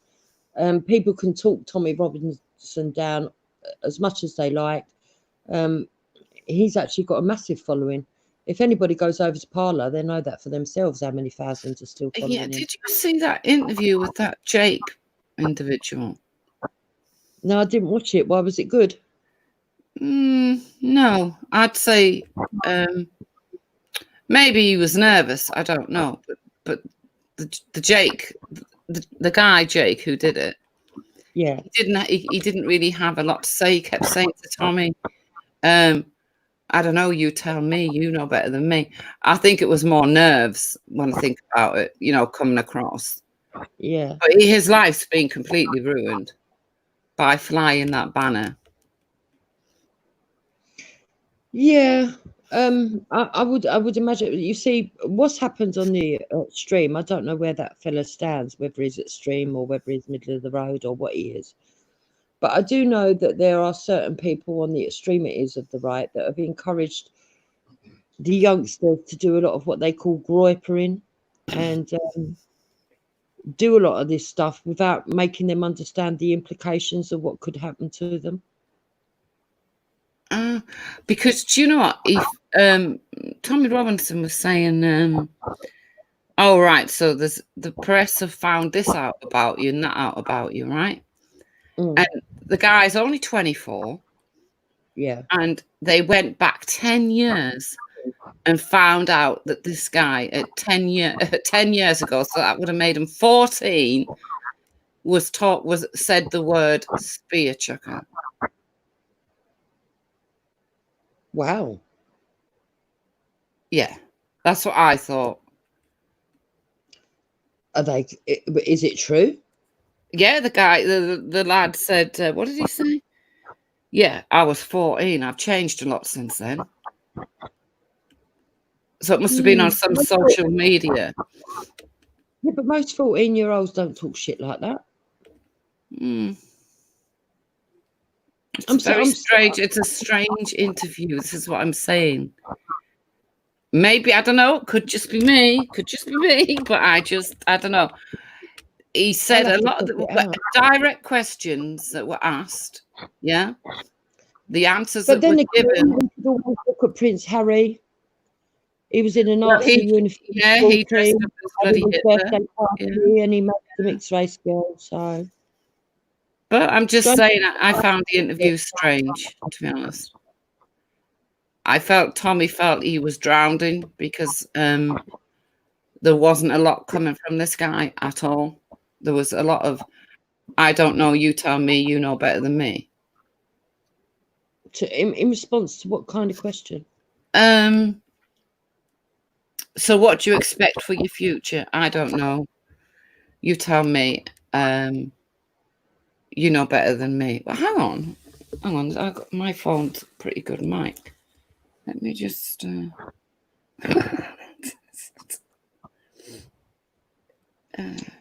To be honest, Dave, I don't think if he said it should be indicative of anything, because I do know that schools these days are making big issues. I know there was one kid, I shouldn't laugh. Actually, I'll tell you this is a true story to do with my own children. It goes back a lot longer than just 10 years ago. It goes back 20 years ago. One of my white children's actually got quite olive skin and very, very dark hair. Yeah. Oh, okay. And he got called a packy at school. Okay. Oh, right. He came home from school with this letter saying that he'd suffered racial abuse. Yeah. That's actually a true story. Oh, wow. Yeah. But so some kids do still sort of like say the odd racial language and everything. But I mean, at the time my son was 8, that he had that said to him. He was 8. 8?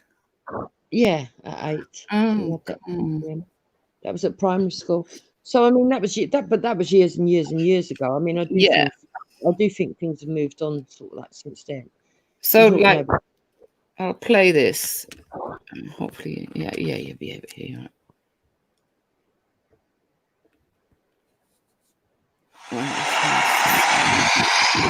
So in the last 2 weeks, we've seen Black Lives Matter protesters hospitalise 22 police officers, creating riots across the capital city.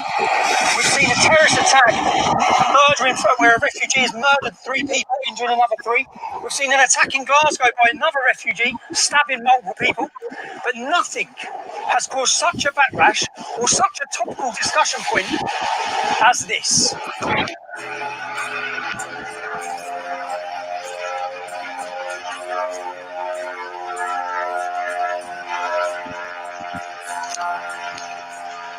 involves this football club and a young man in his early 20s called Jake. I've been involved in this story. I've been pictured everywhere with him in national newspapers across the country. I have seen so much news about this boy. I've seen more of an outrage about what this lad done than about people being murdered. So I thought it was only right to come up here and meet Jake and find out what effect it's had on him and hear about what's happened to him since he flew the banner over the football stadium. Right. So, Jake, I've come here today to find out how I've ended up in every newspaper across the country in the last week. I've come here to find out how many did you do? Just to find out the truth behind the story, because I've seen so much online. I've spoken to you, you've seen certain things aren't true, certain things are true. I want to hear what's happened and since the banner went up above the football stadium. First of all, why did you do it? Well, started with that little girl that's got killed in Bolton. So the little girl, that's a 7-year-old girl, a few months back. Decapitated in Bolton in a park. Sort of been mentioned anywhere. On Mother's Day, she was beheaded on Mother's Day. Yeah. Could have been mentioned anywhere. It started with her. Yeah. And a few other things in America, Australia, other places. People have been murdered. South African farmers have been getting killed. Yeah. For being white. So you're sitting on the internet, you're researching, you're seeing plenty of white people. It's brought to me, do White Lives Matter? Yeah. And then that thing in Reading, the other week, 3 people got murdered in Reading in a park. So they mentioned all that. That's all. It brings again, do White Lives Matter. So put this plan up, White Lives Matter as well. Yeah. It's been frowned upon. Did you expect the backlash that's happened? No. No. Not at all. And you're from Burnley? Yeah. So in your town of Burnley, growing up, it's a working class town, has anything made you think that's similar, growing up in Burnley, about white lives? Yeah, massively. It's one move for one for another. Growing up in Burnley, have you seen things that give you the same inkling that you're seeing nationally now, the white lives don't matter? Yeah, massively. There's grooming gangs everywhere. Little white girls have been raped. I don't know what else happened to them. I've read about it. And it can't be published. I've read about cases in Burnley. Yeah, it's not in Burnley, it's just Rotherham, Telford, Newton, everywhere. It don't get published. Do you think that people think... The impression to me, white lives don't matter at the minute. In fact, the impression, I think, this is the problem. When you start researching it, thousands of young white English girls, they let them get raped, so they didn't matter. It's not did they matter, they did not matter. Exactly. They didn't care. So, you took the flak for it. How many people were involved in organising this banner? Well, it weren't just me, put it that way. It weren't just you. I've got the whole town behind me. 90% of the behind me on it. Because they see what happens. Can I ask you the backlash? Because how old are you? 24. 24. What have you done since you left school? Worked. Apprenticeship, £80 a week. Worked. Qualified. Yeah. Then you're working up. So, have you ever been in trouble with the police before? Just so I can understand you, because I've seen a lot said about you. My record, completely clean. You've got a clean criminal record? Yeah. So you've never been in trouble with the police, you've worked all your life? Yeah, that's it. And since this has happened, I've seen a massive onslaught targeting you and family members I've read about. You lost your job? Yeah. No job, nothing. You've got no job? No. Tell me about your family. The reason I'm asking these questions is, you're 24, I was 25 when I started the English Defence League. I remember what happened when I come out as the legal English Defence League, and I've seen something similar. People contact where you live, they contact your work, they contact your mum's work. Tell us what's happened locally to your family. Got to explain it. Long story short, they're in absolute bits. They're in bits? Been targeted. It's unbelievable. Are they scared? Yeah. Massively. Are you scared? Tell me about threats. Have you received threats? I've received death threats every 10 minutes for the last 7 days since I've come out. What have the police said about that? They said you had committed no criminal offence. What can I do? So you committed no criminal offence. Let me read it, because while this is all going on online, there's a couple of things I do need to clear up. I've read so much online. Take an example, and I don't know what's true and what's not true, yeah? I read a message from you, and on this one, if I start on this one, I read this on you, this is implying that you was a paedophile, that's what it's implying. But then I looked and saw that the account that sent this message under your name was only set up the evening that the plane was up in the sky. Same day. Same day. So we know that's not you. If I go back, and I pick out a message. There was one that I read, and it talks about spear chuckers. Was that you? What, coming out? When was it? So many years. There's a comment that talks about spear chuckers, but when I looked at the date on this comment, it's from 10 years ago. 10 years ago? Exactly. How old were you 10 years ago? 14. 14. So, what would you have to say about that comment, mate? I think that's it. I've got to confirm it with me or not. But one thing I'm going to say, 14-year-old. Yeah. It isn't going to make a mistake. You're a child. Yeah, exactly. But the person you are now, and I think people can change like 10 years ago from being a kid going into an adult. Yeah. So the same person. Simple as that. And to be honest, Britain celebrates that. I don't know if you know who Mazen Namaz is. Mazen Namaz was an extremist. He was in prison for radical extremism in Egypt. The British Parliament lobbied to get him home. He's now presented on LBC. So he's a very different person now than he was even 5 years ago. I read a message where your missus, who's, I've seen a lot of attacks against her.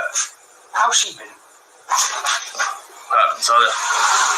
That's a different person. Different person. She says, I love Burnley, but I have to admit, it's like a foreign country, basically. Am I right that you've had journalists camping outside? Journalists in my back garden. Which are not allowed to do, trespassing with cameras. I've seen them. How many days have they been outside? I've seen the pictures. How many days have they been outside? Since Monday, 5 days straight. 5 days. And you've been in the house? Left. They haven't left? No. Your mum's been in the house? Yeah. See, that's... And what I don't understand, what I can't understand, and what people should question is, why? You've put a plane in the air, okay? You've said, oh, white lives matter. You've explained because you feel that they don't, or the country doesn't feel. It's a question, do white lives matter? Because to me personally... And what do you think with the media reaction and the country's reaction to this? White lives don't matter. That's a full point. Can you read this? Read that. That's what we're game here, isn't it? Yeah. I'll say it again. White lives don't matter. There's white lives. I've seen that myself. You've seen that, yeah? But what's happened to her? So she says white lives don't matter, you says white lives matter. Yeah. Do you know what's happened to her? Been promoted. She's been promoted. But what's happened to me?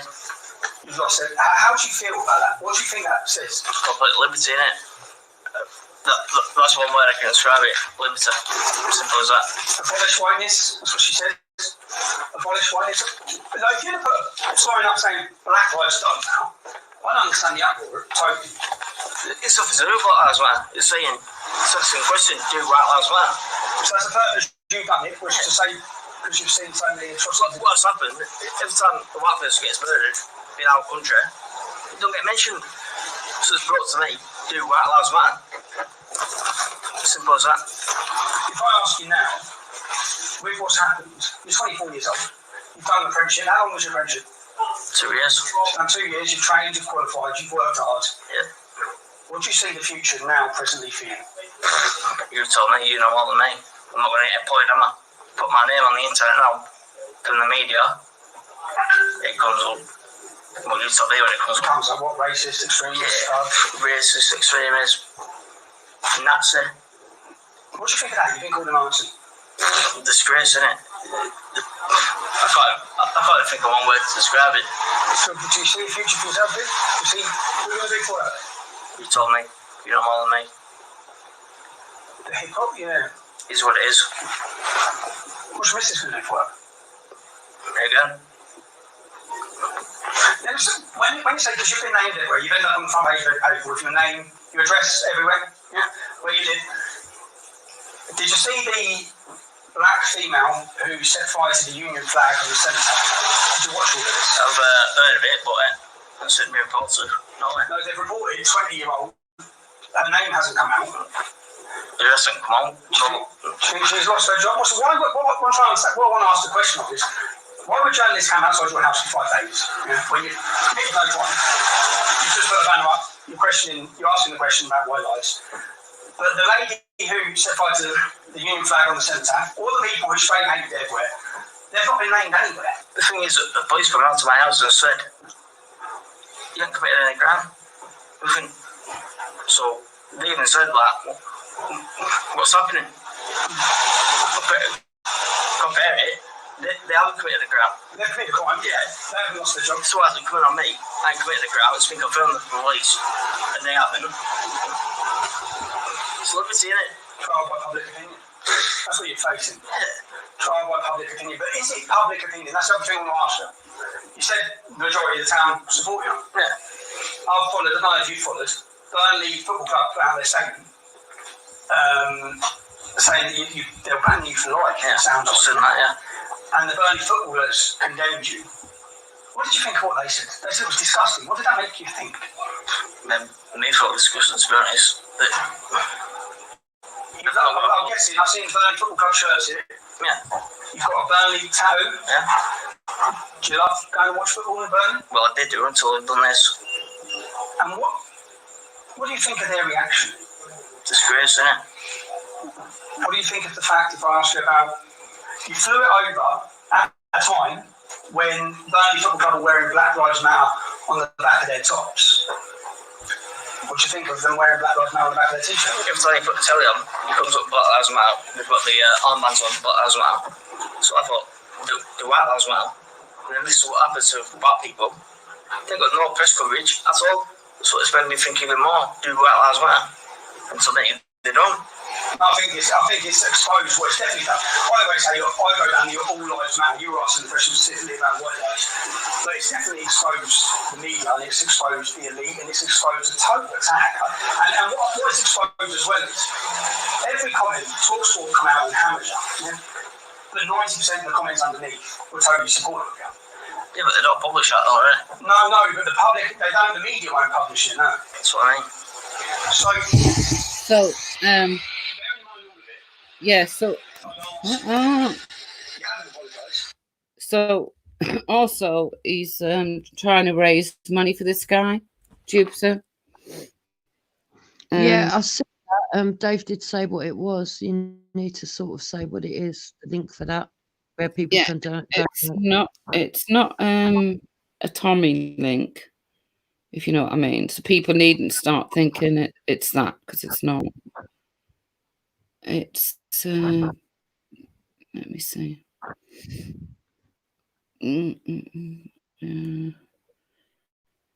Yeah, so you got to be on Parler, and when you watch the video underneath, there's the amount you want to donate,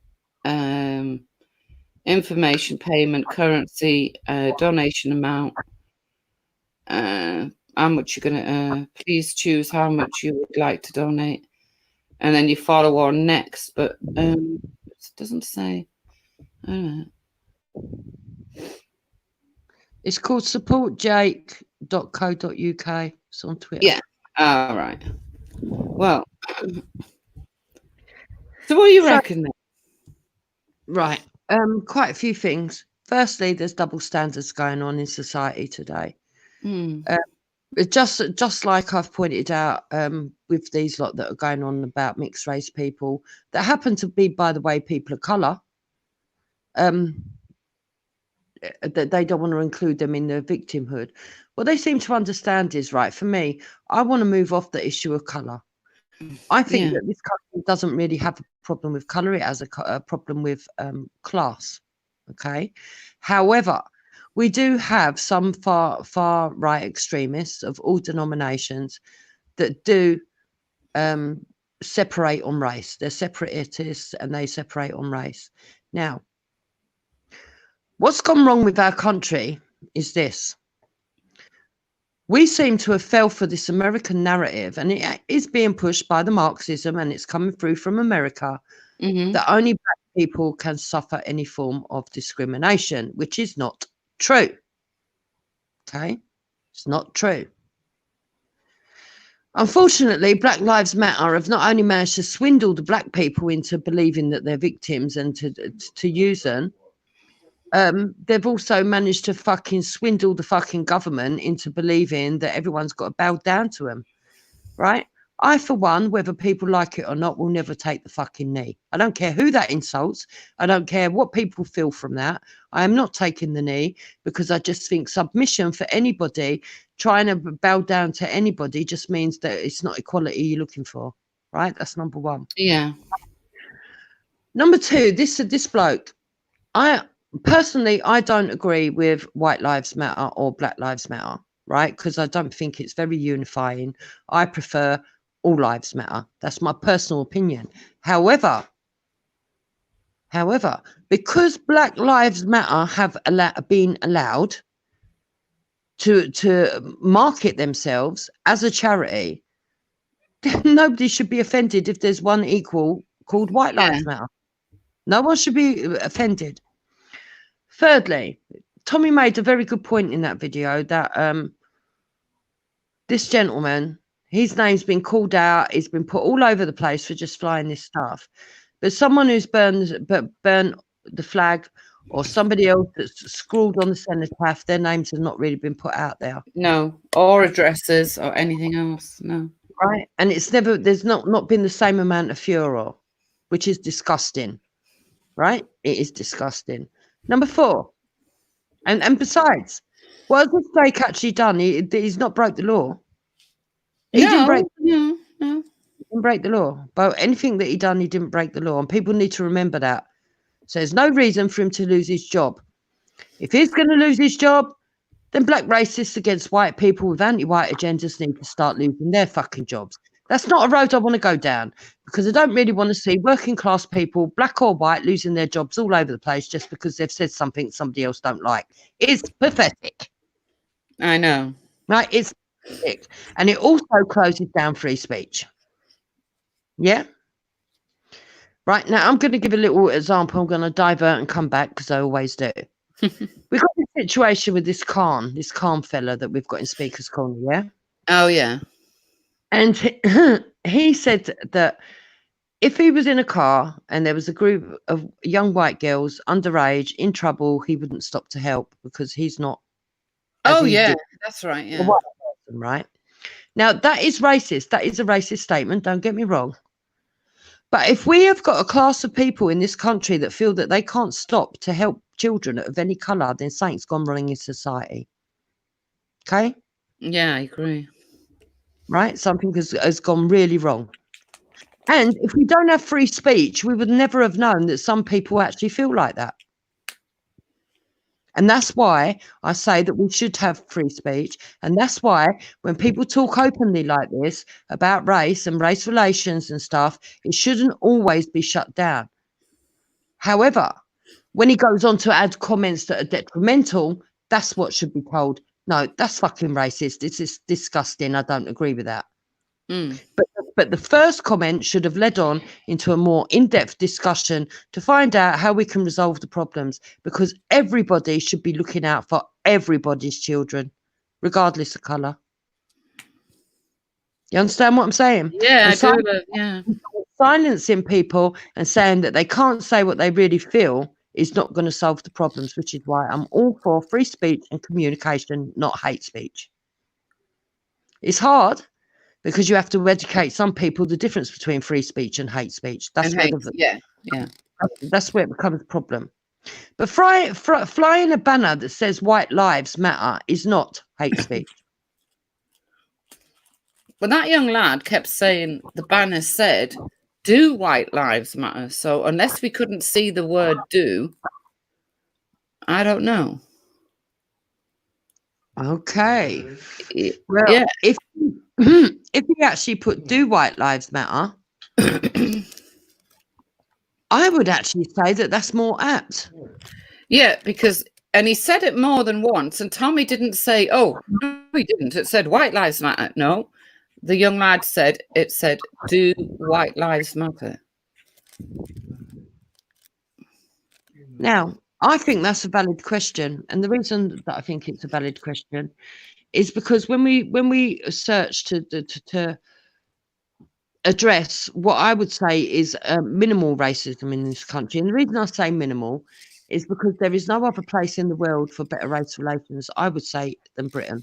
Even if you look to mainland Europe now, it's kicking off all over the place, mainly thanks to Merkel and her invasion that she allowed to happen, and also because in America, their race relations is just absolutely disgusting, and it's obviously been bubbling under the surface for a very, very long time.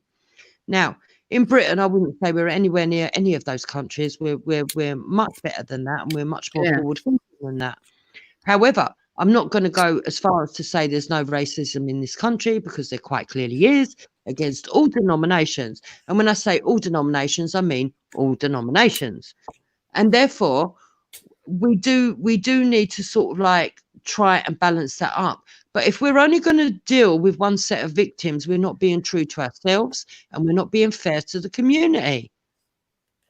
A lot of the problems that come out, that are born out of race relations, actually stem from poverty. A lot of it. Oh, of course, yeah. Oh, yeah. And if we could get those problems sorted, and a lot of the community problems sorted, especially at working class, and maybe even re-educate the middle class, I would say, because the middle class have got no fucking idea of what's really going on in the wider communities. They think they do, but they don't. They've no idea. They go to these fucking left-wing fucking universities, come out, go straight into a job at the top, but with their degrees, and have no idea of what it is to work their way up, no idea of what it is to character build, no idea of what it is to have self-responsibility, no idea of what it is to have financial hardship, no idea of what it is to balance between eating and paying your rent, no idea of what it's like to have to adjust your community to fit in other cultures. They've got no idea. They basically have got no idea. And this is where it's all going wrong, because we are putting these people at the top trying to lead us. It's very much like communism. You get these communists who come along, and on paper it sounds very lovely, doesn't it? Oh, everybody's going to get the same, and you're all going to be treated nicely, and you're all going to be allowed this, and you're all going to be allowed that, and you'll all get a little bit of land, and you all get a house, and you all get this. And the reality, when it actually happens, is a load of old shits, because in practicality it can't work. And this is what happens with the middle classes. They come along and they go, right, well, this is the procedure on paper, A, B, C, D, and E, and that's the answer, and that's what we're going to do. And it doesn't work. It doesn't work because it's not practical. And I'll give you a clear answer. I can give you a clear example of that. Years ago, when we used to have doctors, we never used to have to take our passports. I don't know if people remember this, but there was a time when you could go and register at your doctors and you just gave them your national health insurance. That's right, yeah. Once we started having immigration, you had to have your passport, because some people were illegals here and they didn't want to give free healthcare to illegals. Okay? That's the truth of the matter. That's the truth. They couldn't afford to. And I would, to some extent, agree. Why should we be giving out free healthcare to people that are not meant to be in the country? So you had to start going to the doctors with your passport. Because of the increase in the levels of communities, especially in London, they then made a rule that you couldn't call. You had to book your appointments, yeah, because you couldn't get appointments with the doctors. By the time you were getting appointments with the doctors, it was too late. You was already either getting over what you was getting, or it had already worsened, right? And people started complaining left, right, and centre that their doctors were overcrowded, this, that, and the other. So what they would say to you is that you couldn't make appointments and book appointments in advance. You had to do it on the same day. Okay? Yeah. To do it on the same day. But all that meant was that people would phone up the same day and make an appointment. Yeah. But sometimes that would all get booked up. You still couldn't get a fucking appointment. That's right. Yeah.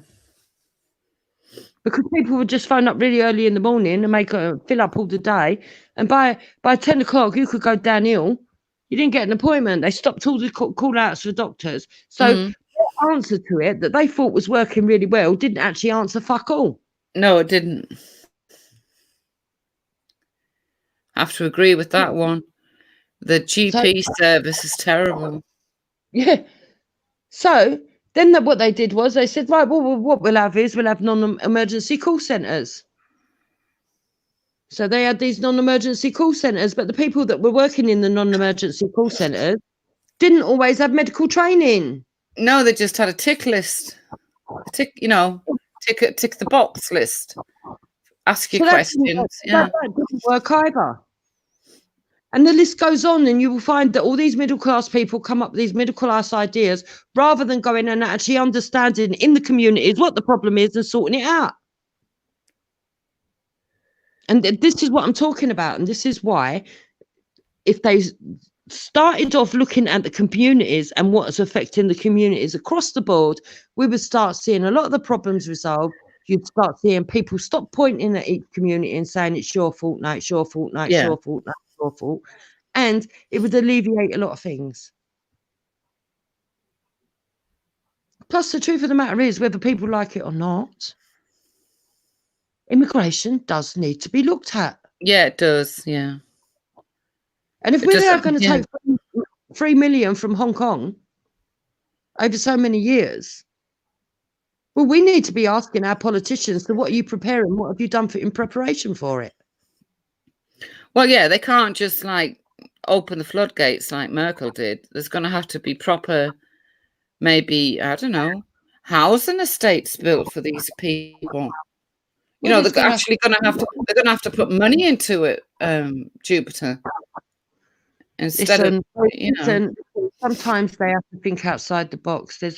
Look, there is not, there are answers to housing that's actually quite cheap. There are. For a start, you've got flat pack housing that they could set up. Yeah. Right?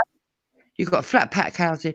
You've also got in some countries where they've been using almost like what they've been doing is melting down the plastic. Listen to this. Melting down plastic and making it into what they call like huge Lego bricks that they're building the houses out of. But obviously they're different. They're not multicolored and they don't look like Lego bricks, but they all fit together like that, right? Yeah. And they're really sticky, and they reckon these properties last up to 100 years. Well, even if they and they're cheap to do, even if they put a load of them up, yeah, just one sort out proper housing, it would be something. Well, that's true. Do you understand what I'm saying? Yeah, I'm with you all the way. Yeah. There's a lot of ideas that you can do, that you can go and look at, that are outside the box. But that's not even the issue. Coming back to this Jake, there was a 2-tier system going on, right? There's a 2-tier system going on. Either you tick the boxes for people of colour and victim boxes, or you're white. And if you're white, you ain't got a right to say anything, because apparently, according to them, you've had privileges and that nobody else has seen all your life. I'd like to know what they are. Yeah, I'd like to know what they are. Yeah, and it's not always true. But, you know, I can't believe we're living in a world where a 24-year-old's future is practically ruined because of a banner.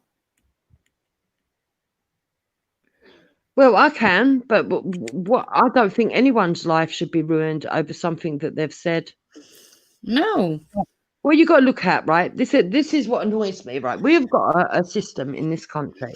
People say the system's shit. The system's not actually that bad. It's the people who corrupt the system, right? Our system is built upon this, the ideal that if you're productive in society, you will actually get rewarded in one way or another, right? Either financially or by status, and that status will give you some sort of rewards. Yeah? Right. Now. And because of that, if you get into trouble, if you break the law, when you go to court, I was explaining this to IC3 the other day, there are certain criteria that you need to meet to show that you've been productive in society. Did you work? Did you volunteer? Do you have responsibilities, i.e. dependents? Do you take care of them? Do you provide for them? Do you help out your local community, be it by reading, cleaning cars, cutting grass, anything, road sweeping, anything you can name that helps in society, right? All those things you can use as character reference, which will go towards helping you within the system. Yeah. But the thing is, if you're not productive in society, if you're not productive, you are going to fail. Now, you can't always say that this is based on colour. If you make the decision to go into a life of crime and not to work hard, which you know will get you rewards and status. Yeah. If if you choose to do that, you have to take some self-responsibility. And this is where it breaks down. There is a lot of children today being brought up in this society that are believing that they don't need to take responsibility. Oh, I think a lot of kids think they don't have to take responsibility for anything. Exactly. And so then they believe that they're victims. They start pointing the finger, and they believe that white people have got prejudice. Now, white people don't have prejudice. It's just that white people understand that within the culture that we live in, we value society, and we want people to work towards building a happy society. And to do that, we reward people that build in society in a positive way, and we punish when it's negative. Yeah. Now, there is nothing wrong with that. But we are being told that there is everything wrong with that because it's white privilege. No, it's not white privilege.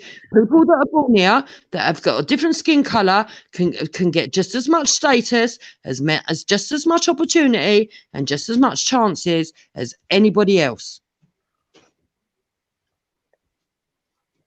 And the reason that this system is built the way and designed the way it is so that you're productive in society, which makes society.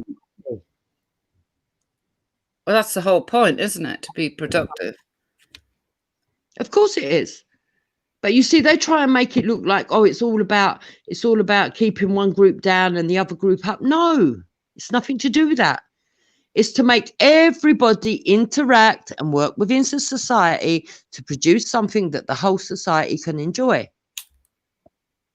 That's all it is. And if people don't understand that, then that's their own problem.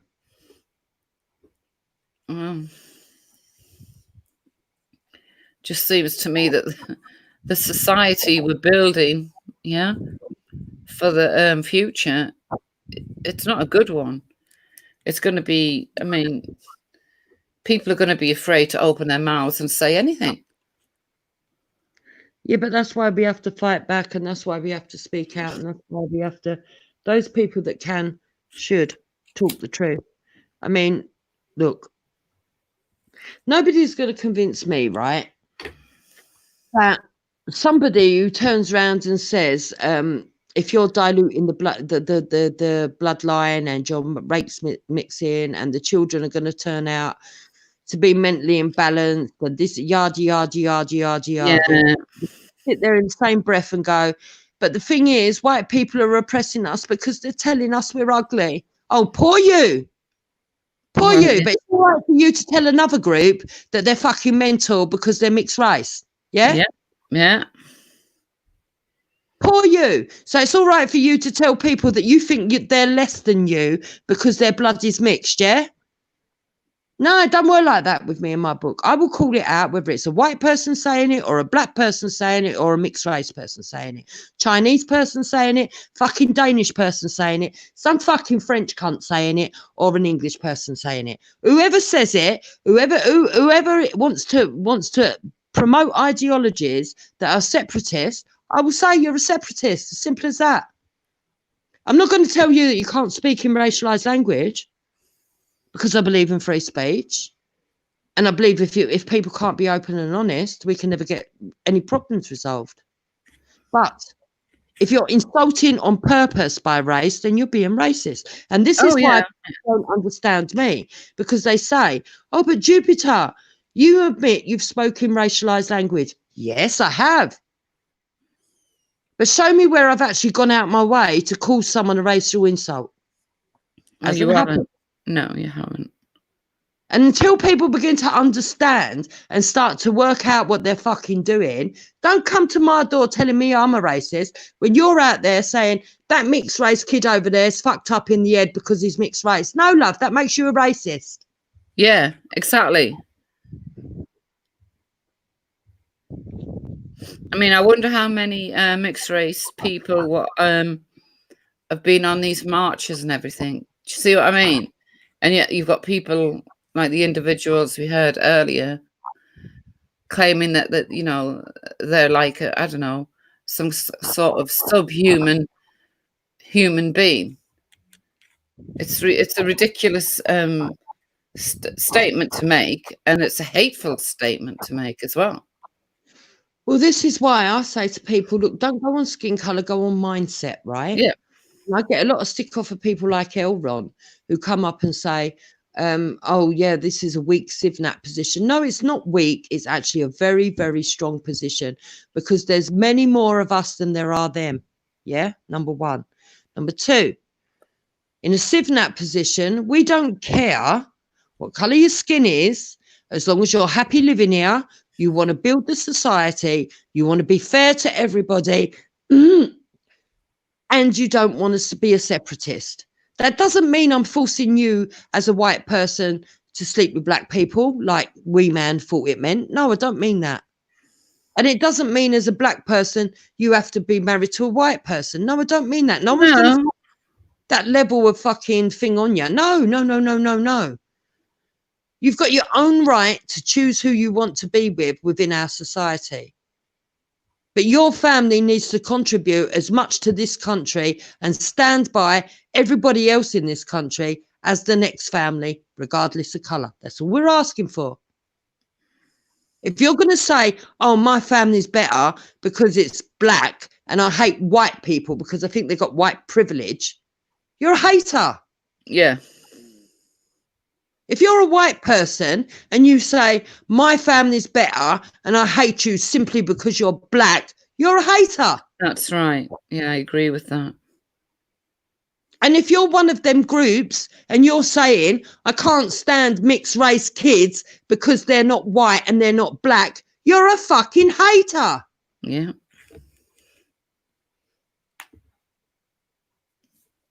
You understand what I'm saying? So colour doesn't come into it, mindset does.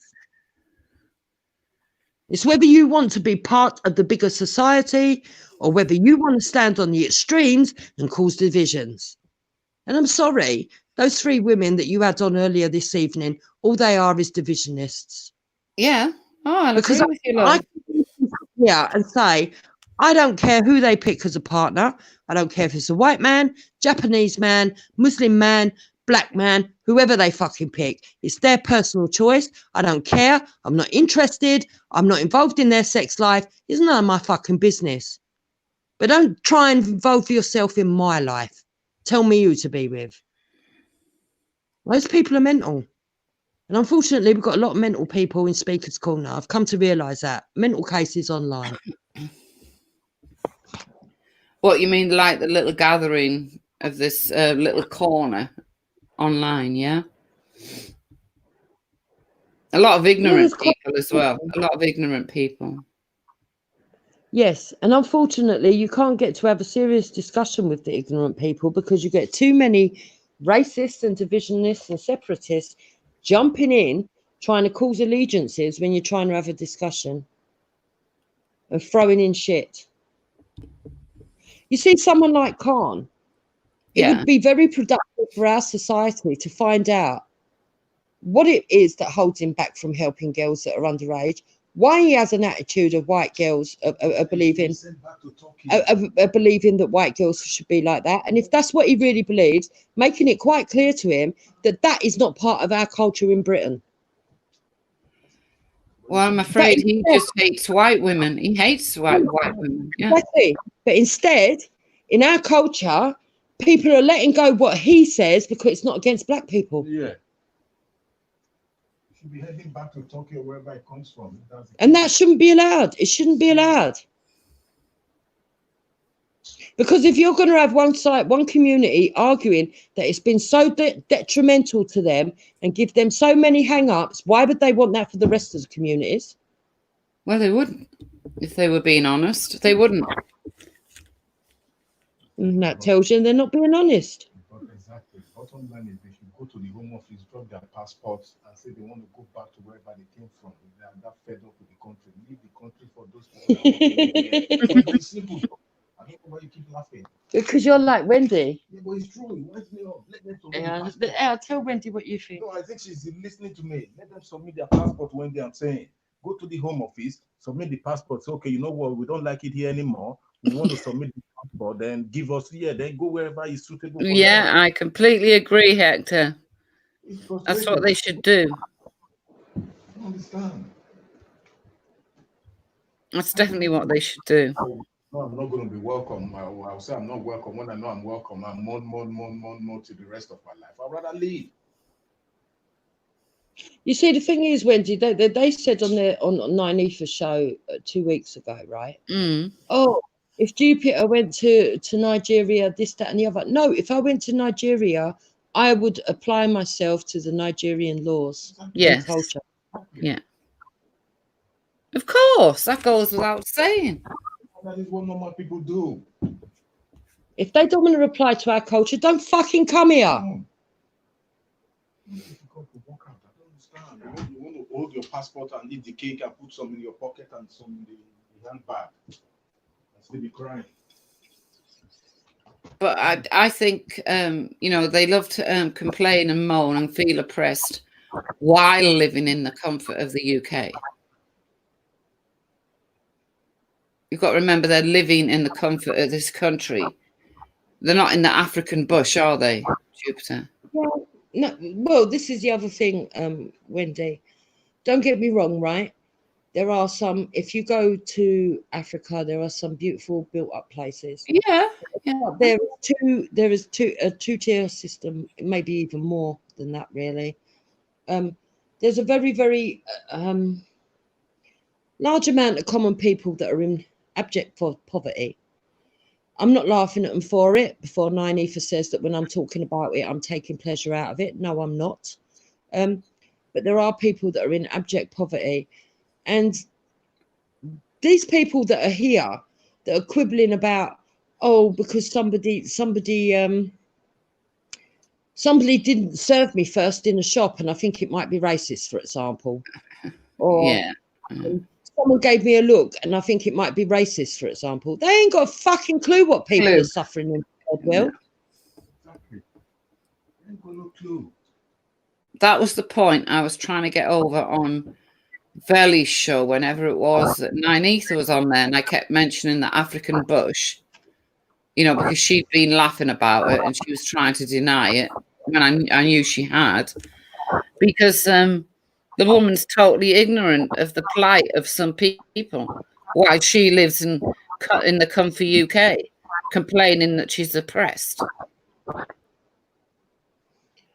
Well, exactly. And the thing that you see, the other thing is, right, when we've got people that are born in this country, right, who are white, who are saying, look, I'm not saying there's not racism in this country, but it's not only one group that's suffering, and we need to be fair to everybody. And they go, no, you can't say that. You're not allowed to say that white people suffer in any way, shape or form. Right, that's it. You've lost your job for saying that. You've lost. That's fucking true oppression and dictatorship. Yeah. That is the very fucking epitome of fucking oppression. What the fuck? I think we can't see it or something. Yeah, I think they do think we can't see it.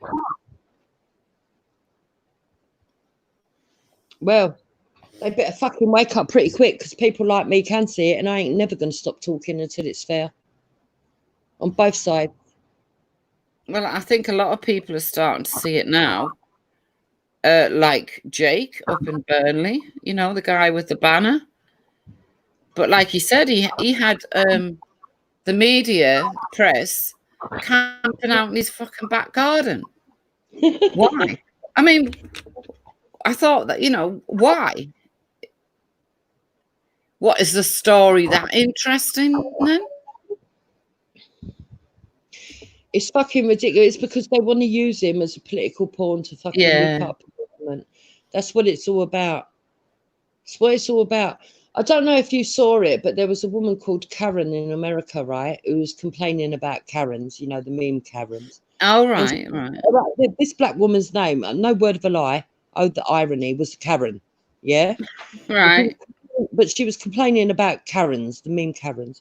And she was saying they were lucky that all we're asking for is a bit of equality, and we're not trying to get revenge. Hold on a minute, love, you are trying to get revenge, because you don't want equality. You don't want equality. Because you want us, white women, to fucking say, oh, black women are the mother earth. Everybody came from a fucking black pussy, and therefore they're goddesses and we're shit. That's what you want us to say. It ain't gonna happen. Because these are the fucking shit that I hear coming out of people like Nine Ether's mouth. Oh yeah, yeah, exactly. I mean, that's why she used to call herself a goddess or something. Yeah, goddesses and they didn't like it when I told them I'm a goddess and an empress as well. I did. I said to them, where's your empire then? I can point to white empires. Where's your fucking black empire? I shouldn't have to do it. Yeah. I shouldn't have to stoop that low. But when they want to talk rubbish to me, do you know what I mean? Yeah, but that's why it happens, though, because of the way they behave, the way they speak, the things they say. You get asked, yeah. The other day we ended up having a reasonable conversation with him, right? But you get people like us, who turn up, right? And they start shouting random stuff, right? You don't know whether you're going left or right because you're trying to have a conversation. None of it makes sense. Yeah, but in Nigeria, Hector said Nigeria is a bloody racist bastards, and we sell iron. Who sells iron? Yeah, well, anyway, in Britain you nicked all our minerals. Who's nicked your minerals? You did. We built a fence. Where to build a fence? And this goes on fucking hours with Ask Getty. You don't know whether it's coming off. No, I know. Right? And I actually feel a little bit sorry for him because it's the race baiters that have fucked his head up. They fucked his head up. He can't make head nor tail of it. How does he expect normal white people to make head nor tail of what he's fucking saying? Exactly. I mean, I've tried, but I can't. Because at 1 minute he's on about pipes, then he's on about borders, then he's on about minerals. Half the time, I don't know what he's talking about. You know, it's just nuts. And then when you try to have a reasonable conversation with them, it's like when you try to say to them, no, but it didn't happen like that. Okay, let's calm down. Look at it from this point of view. And you start getting somewhere. Yeah. Because they feel like they're losing something, right? Because it's all about winning and losing to them. It's not about discussion. It's all about brownie points, right? No pun intended. So you'll be getting a reasonable discussion with them, admitting that there's some faults, but showing them some positives. You're getting somewhere, and they go, yeah, well, the Somalians, we're the best at football, or something stupid like that. No. And you think, what the fuck has that got to do with anything? Nobody is putting Somalia down. We're trying to have a decent conversation. Yeah, it's like, I don't know, they've got to prove they're the best at this and the best at that. It's like they feel so they've oppressed themselves, because no one's oppressing them. They've oppressed themselves to the point that they think they're in a competition. Yeah. And that they need to prove to you they've done something better than you because that makes them feel worthy. But at the same time, they want us, who they want to put down, to admit that to being put down. Why would we do that? Why would we do that? It's pathetic. It's really, really complex. It really is complex. I know, it's bloody annoying when you're talking to him. Because while you're answering one thing, he'll move on to... Like, you could be answering something about minerals, and he'll start on about the pipelines. Yeah. Scrap metal. Yeah. He said we nicked all the minerals from Somalia, and then when you ask him what do they export, scrap metal. And you can't laugh, because if you laugh, they think you're laughing at them, but it is laughable. Oh, I'm fed up of being all bloody PC and everything else. Say what I bloody want. Take the day that you had your argument, right? That you had that falling out and everything that they keep throwing up in your face. Yeah? Oh, yeah, yeah. How many times now have you heard people going on about what you said, but nobody seems to be going on about the fact that Esau called you a white slag? No one. No one at all. No one. Exactly. Number one, he called you a slag, right? You don't sleep around, right? And it's a damn right fucking insult to say that to someone of your age. That's right. Right? And number two, He threw your race into it. So why aren't people calling him up for being a racist little cunt? Oh no, it's it's just me. And why aren't people like pulling up? Standards, and they don't like it because I'm strong enough to point it out, right, and confident enough. Because I swear to God, in my personal life, right, I've got friends from all walks of life and all denominations, and they know me well, well, well. This is what they don't realise. They know me well, well. So I'm strong enough. I'm not afraid in my community. I'm not afraid to go to parties where there's 100% Nigerians there that might have heard me online, because they know full well what I'm about. I'm about being equal. Yeah. And if somebody was to be rude to black people for no reason at all, I'd pull them up in real life. But if you're going to do it to a Muslim or to a white person or to a fucking Chinese or an Indian, I'd equally pull them up. And all I see in Speaker's Corner is this fucking bias against white people, and it's getting on my nerves. Yeah, it's starting to get on mine as well. It's like you said, no one pulls, and no one said anything to Ashley when he said, "Oh, yeah, I was lying about saying that she called me that." Yeah, but he went back on that on Zubidas, because when I brought that up and said to him, "But you said that you didn't say it," he went, "Oh no, but I was just saying that." Yeah, whatever. I know he was lying, Jupiter, because I know it didn't happen. You know, they're too quick. They're too quick to judge, but they don't judge the other way. They don't judge the other way. They think it's all right when there's 5 fucking grown men on there picking on one white woman, calling her white flag, white this, white that, white this, white that.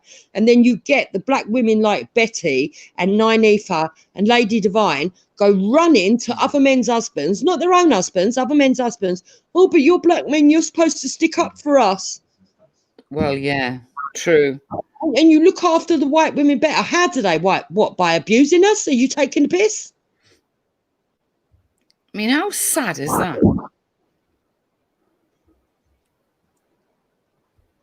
You know, it's just it's pathetic, honestly. But all this PC, you know, like, I mean, I've just read, I don't know how true it is, that the black taxis in London, Sadiq Khan wants to take the word black out of it. I swear to God, let them do it. Let them do it, Wendy, because I swear to God, they're gonna regret all this shit. Because if they omit the word black out of everything, right, in 20 years' time, you're going to have a generation crying that they're not mentioned at all. Oh yeah, we've been whitewashed out of history completely. Yeah. So let the bastards do whatever they want, and whoever wants to say I'm calling them a bastard, if the cap fits, wear it. Let the bastards that want to play around with PC do whatever they fucking want. Because me, I'm English. I'm going to use the English language as I was taught it. Yeah. But don't you think that's pathetic, taking the black out of the black taxis? That's what they've been known for. God, for, I don't know, since they bloody came out, whenever that was. It's ridiculous. And I'll tell you something, Wendy, they will regret it. They will regret it. If they think certain members of society, and I'm not saying in one group, across the board, are fucking nuts now, you watch what's going to happen in 20 years' time. Yeah. Yeah, the mourning will have gone the other way. Yeah, exactly. All I will say is anybody out there who's fucking sensible, if you live in London, vote the fucking cunt out. Sad dick cunt is a sad dick cunt. He is as well, isn't he? He absolutely is. That is why I said earlier, some time ago, I would like that pray for that election to come sooner. It was meant to be this year, but why did they suspend it? Because of COVID. Coincidence. But look at what's going to play out. Look at what's going to play out, how the voting system is going to go. Most of those black people that claim they are Islam first, they are Muslim first, we vote till they can, innit? compared to the conservative guy who is black. That's what's going to happen. Watch out. Yeah. That's what's going to happen.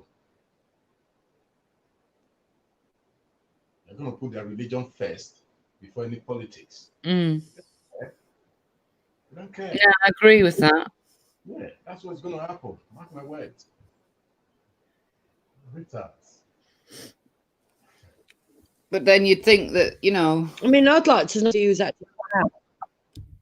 He's come out and said that he's got mental illness. Why have we got someone with mental illness running the fucking London? Who's got mental illness? He said he's had problem a couple of weeks ago that he's had problem with mental illness, didn't he, Hector? Well, he shouldn't be. Exactly. We need someone who's got fucking strength of mind to be running the fucking London borough. Yeah. I tell you what, I bet sometimes he wakes up, he's fucking depressed. And that's when he makes all these nutty decisions, yeah? Oh, I think we'll take the black out of the word black cab.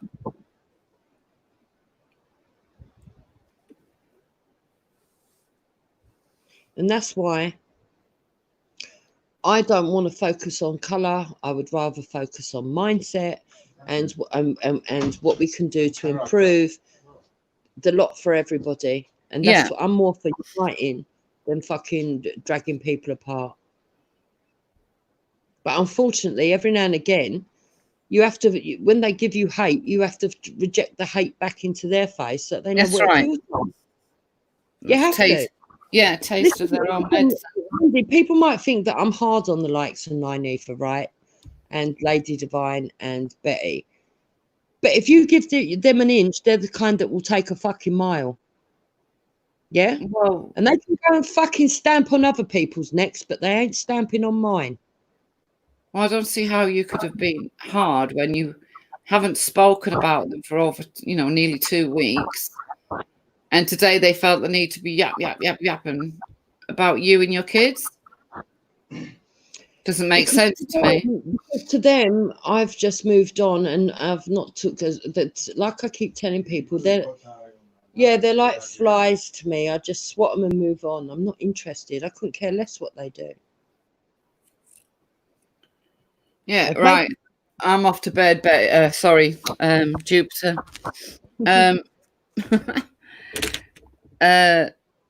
Yeah. No doubt there'll be more to come. Yeah. So my message is one love to the people of Britain. Forget colour. Unite together. Let's sort out the problems that are affecting us all. Yeah, I completely all these divisive people, just ignore them. Don't listen to them. They're pieces of shit. And that'd be white shit or black shit. All shit stink.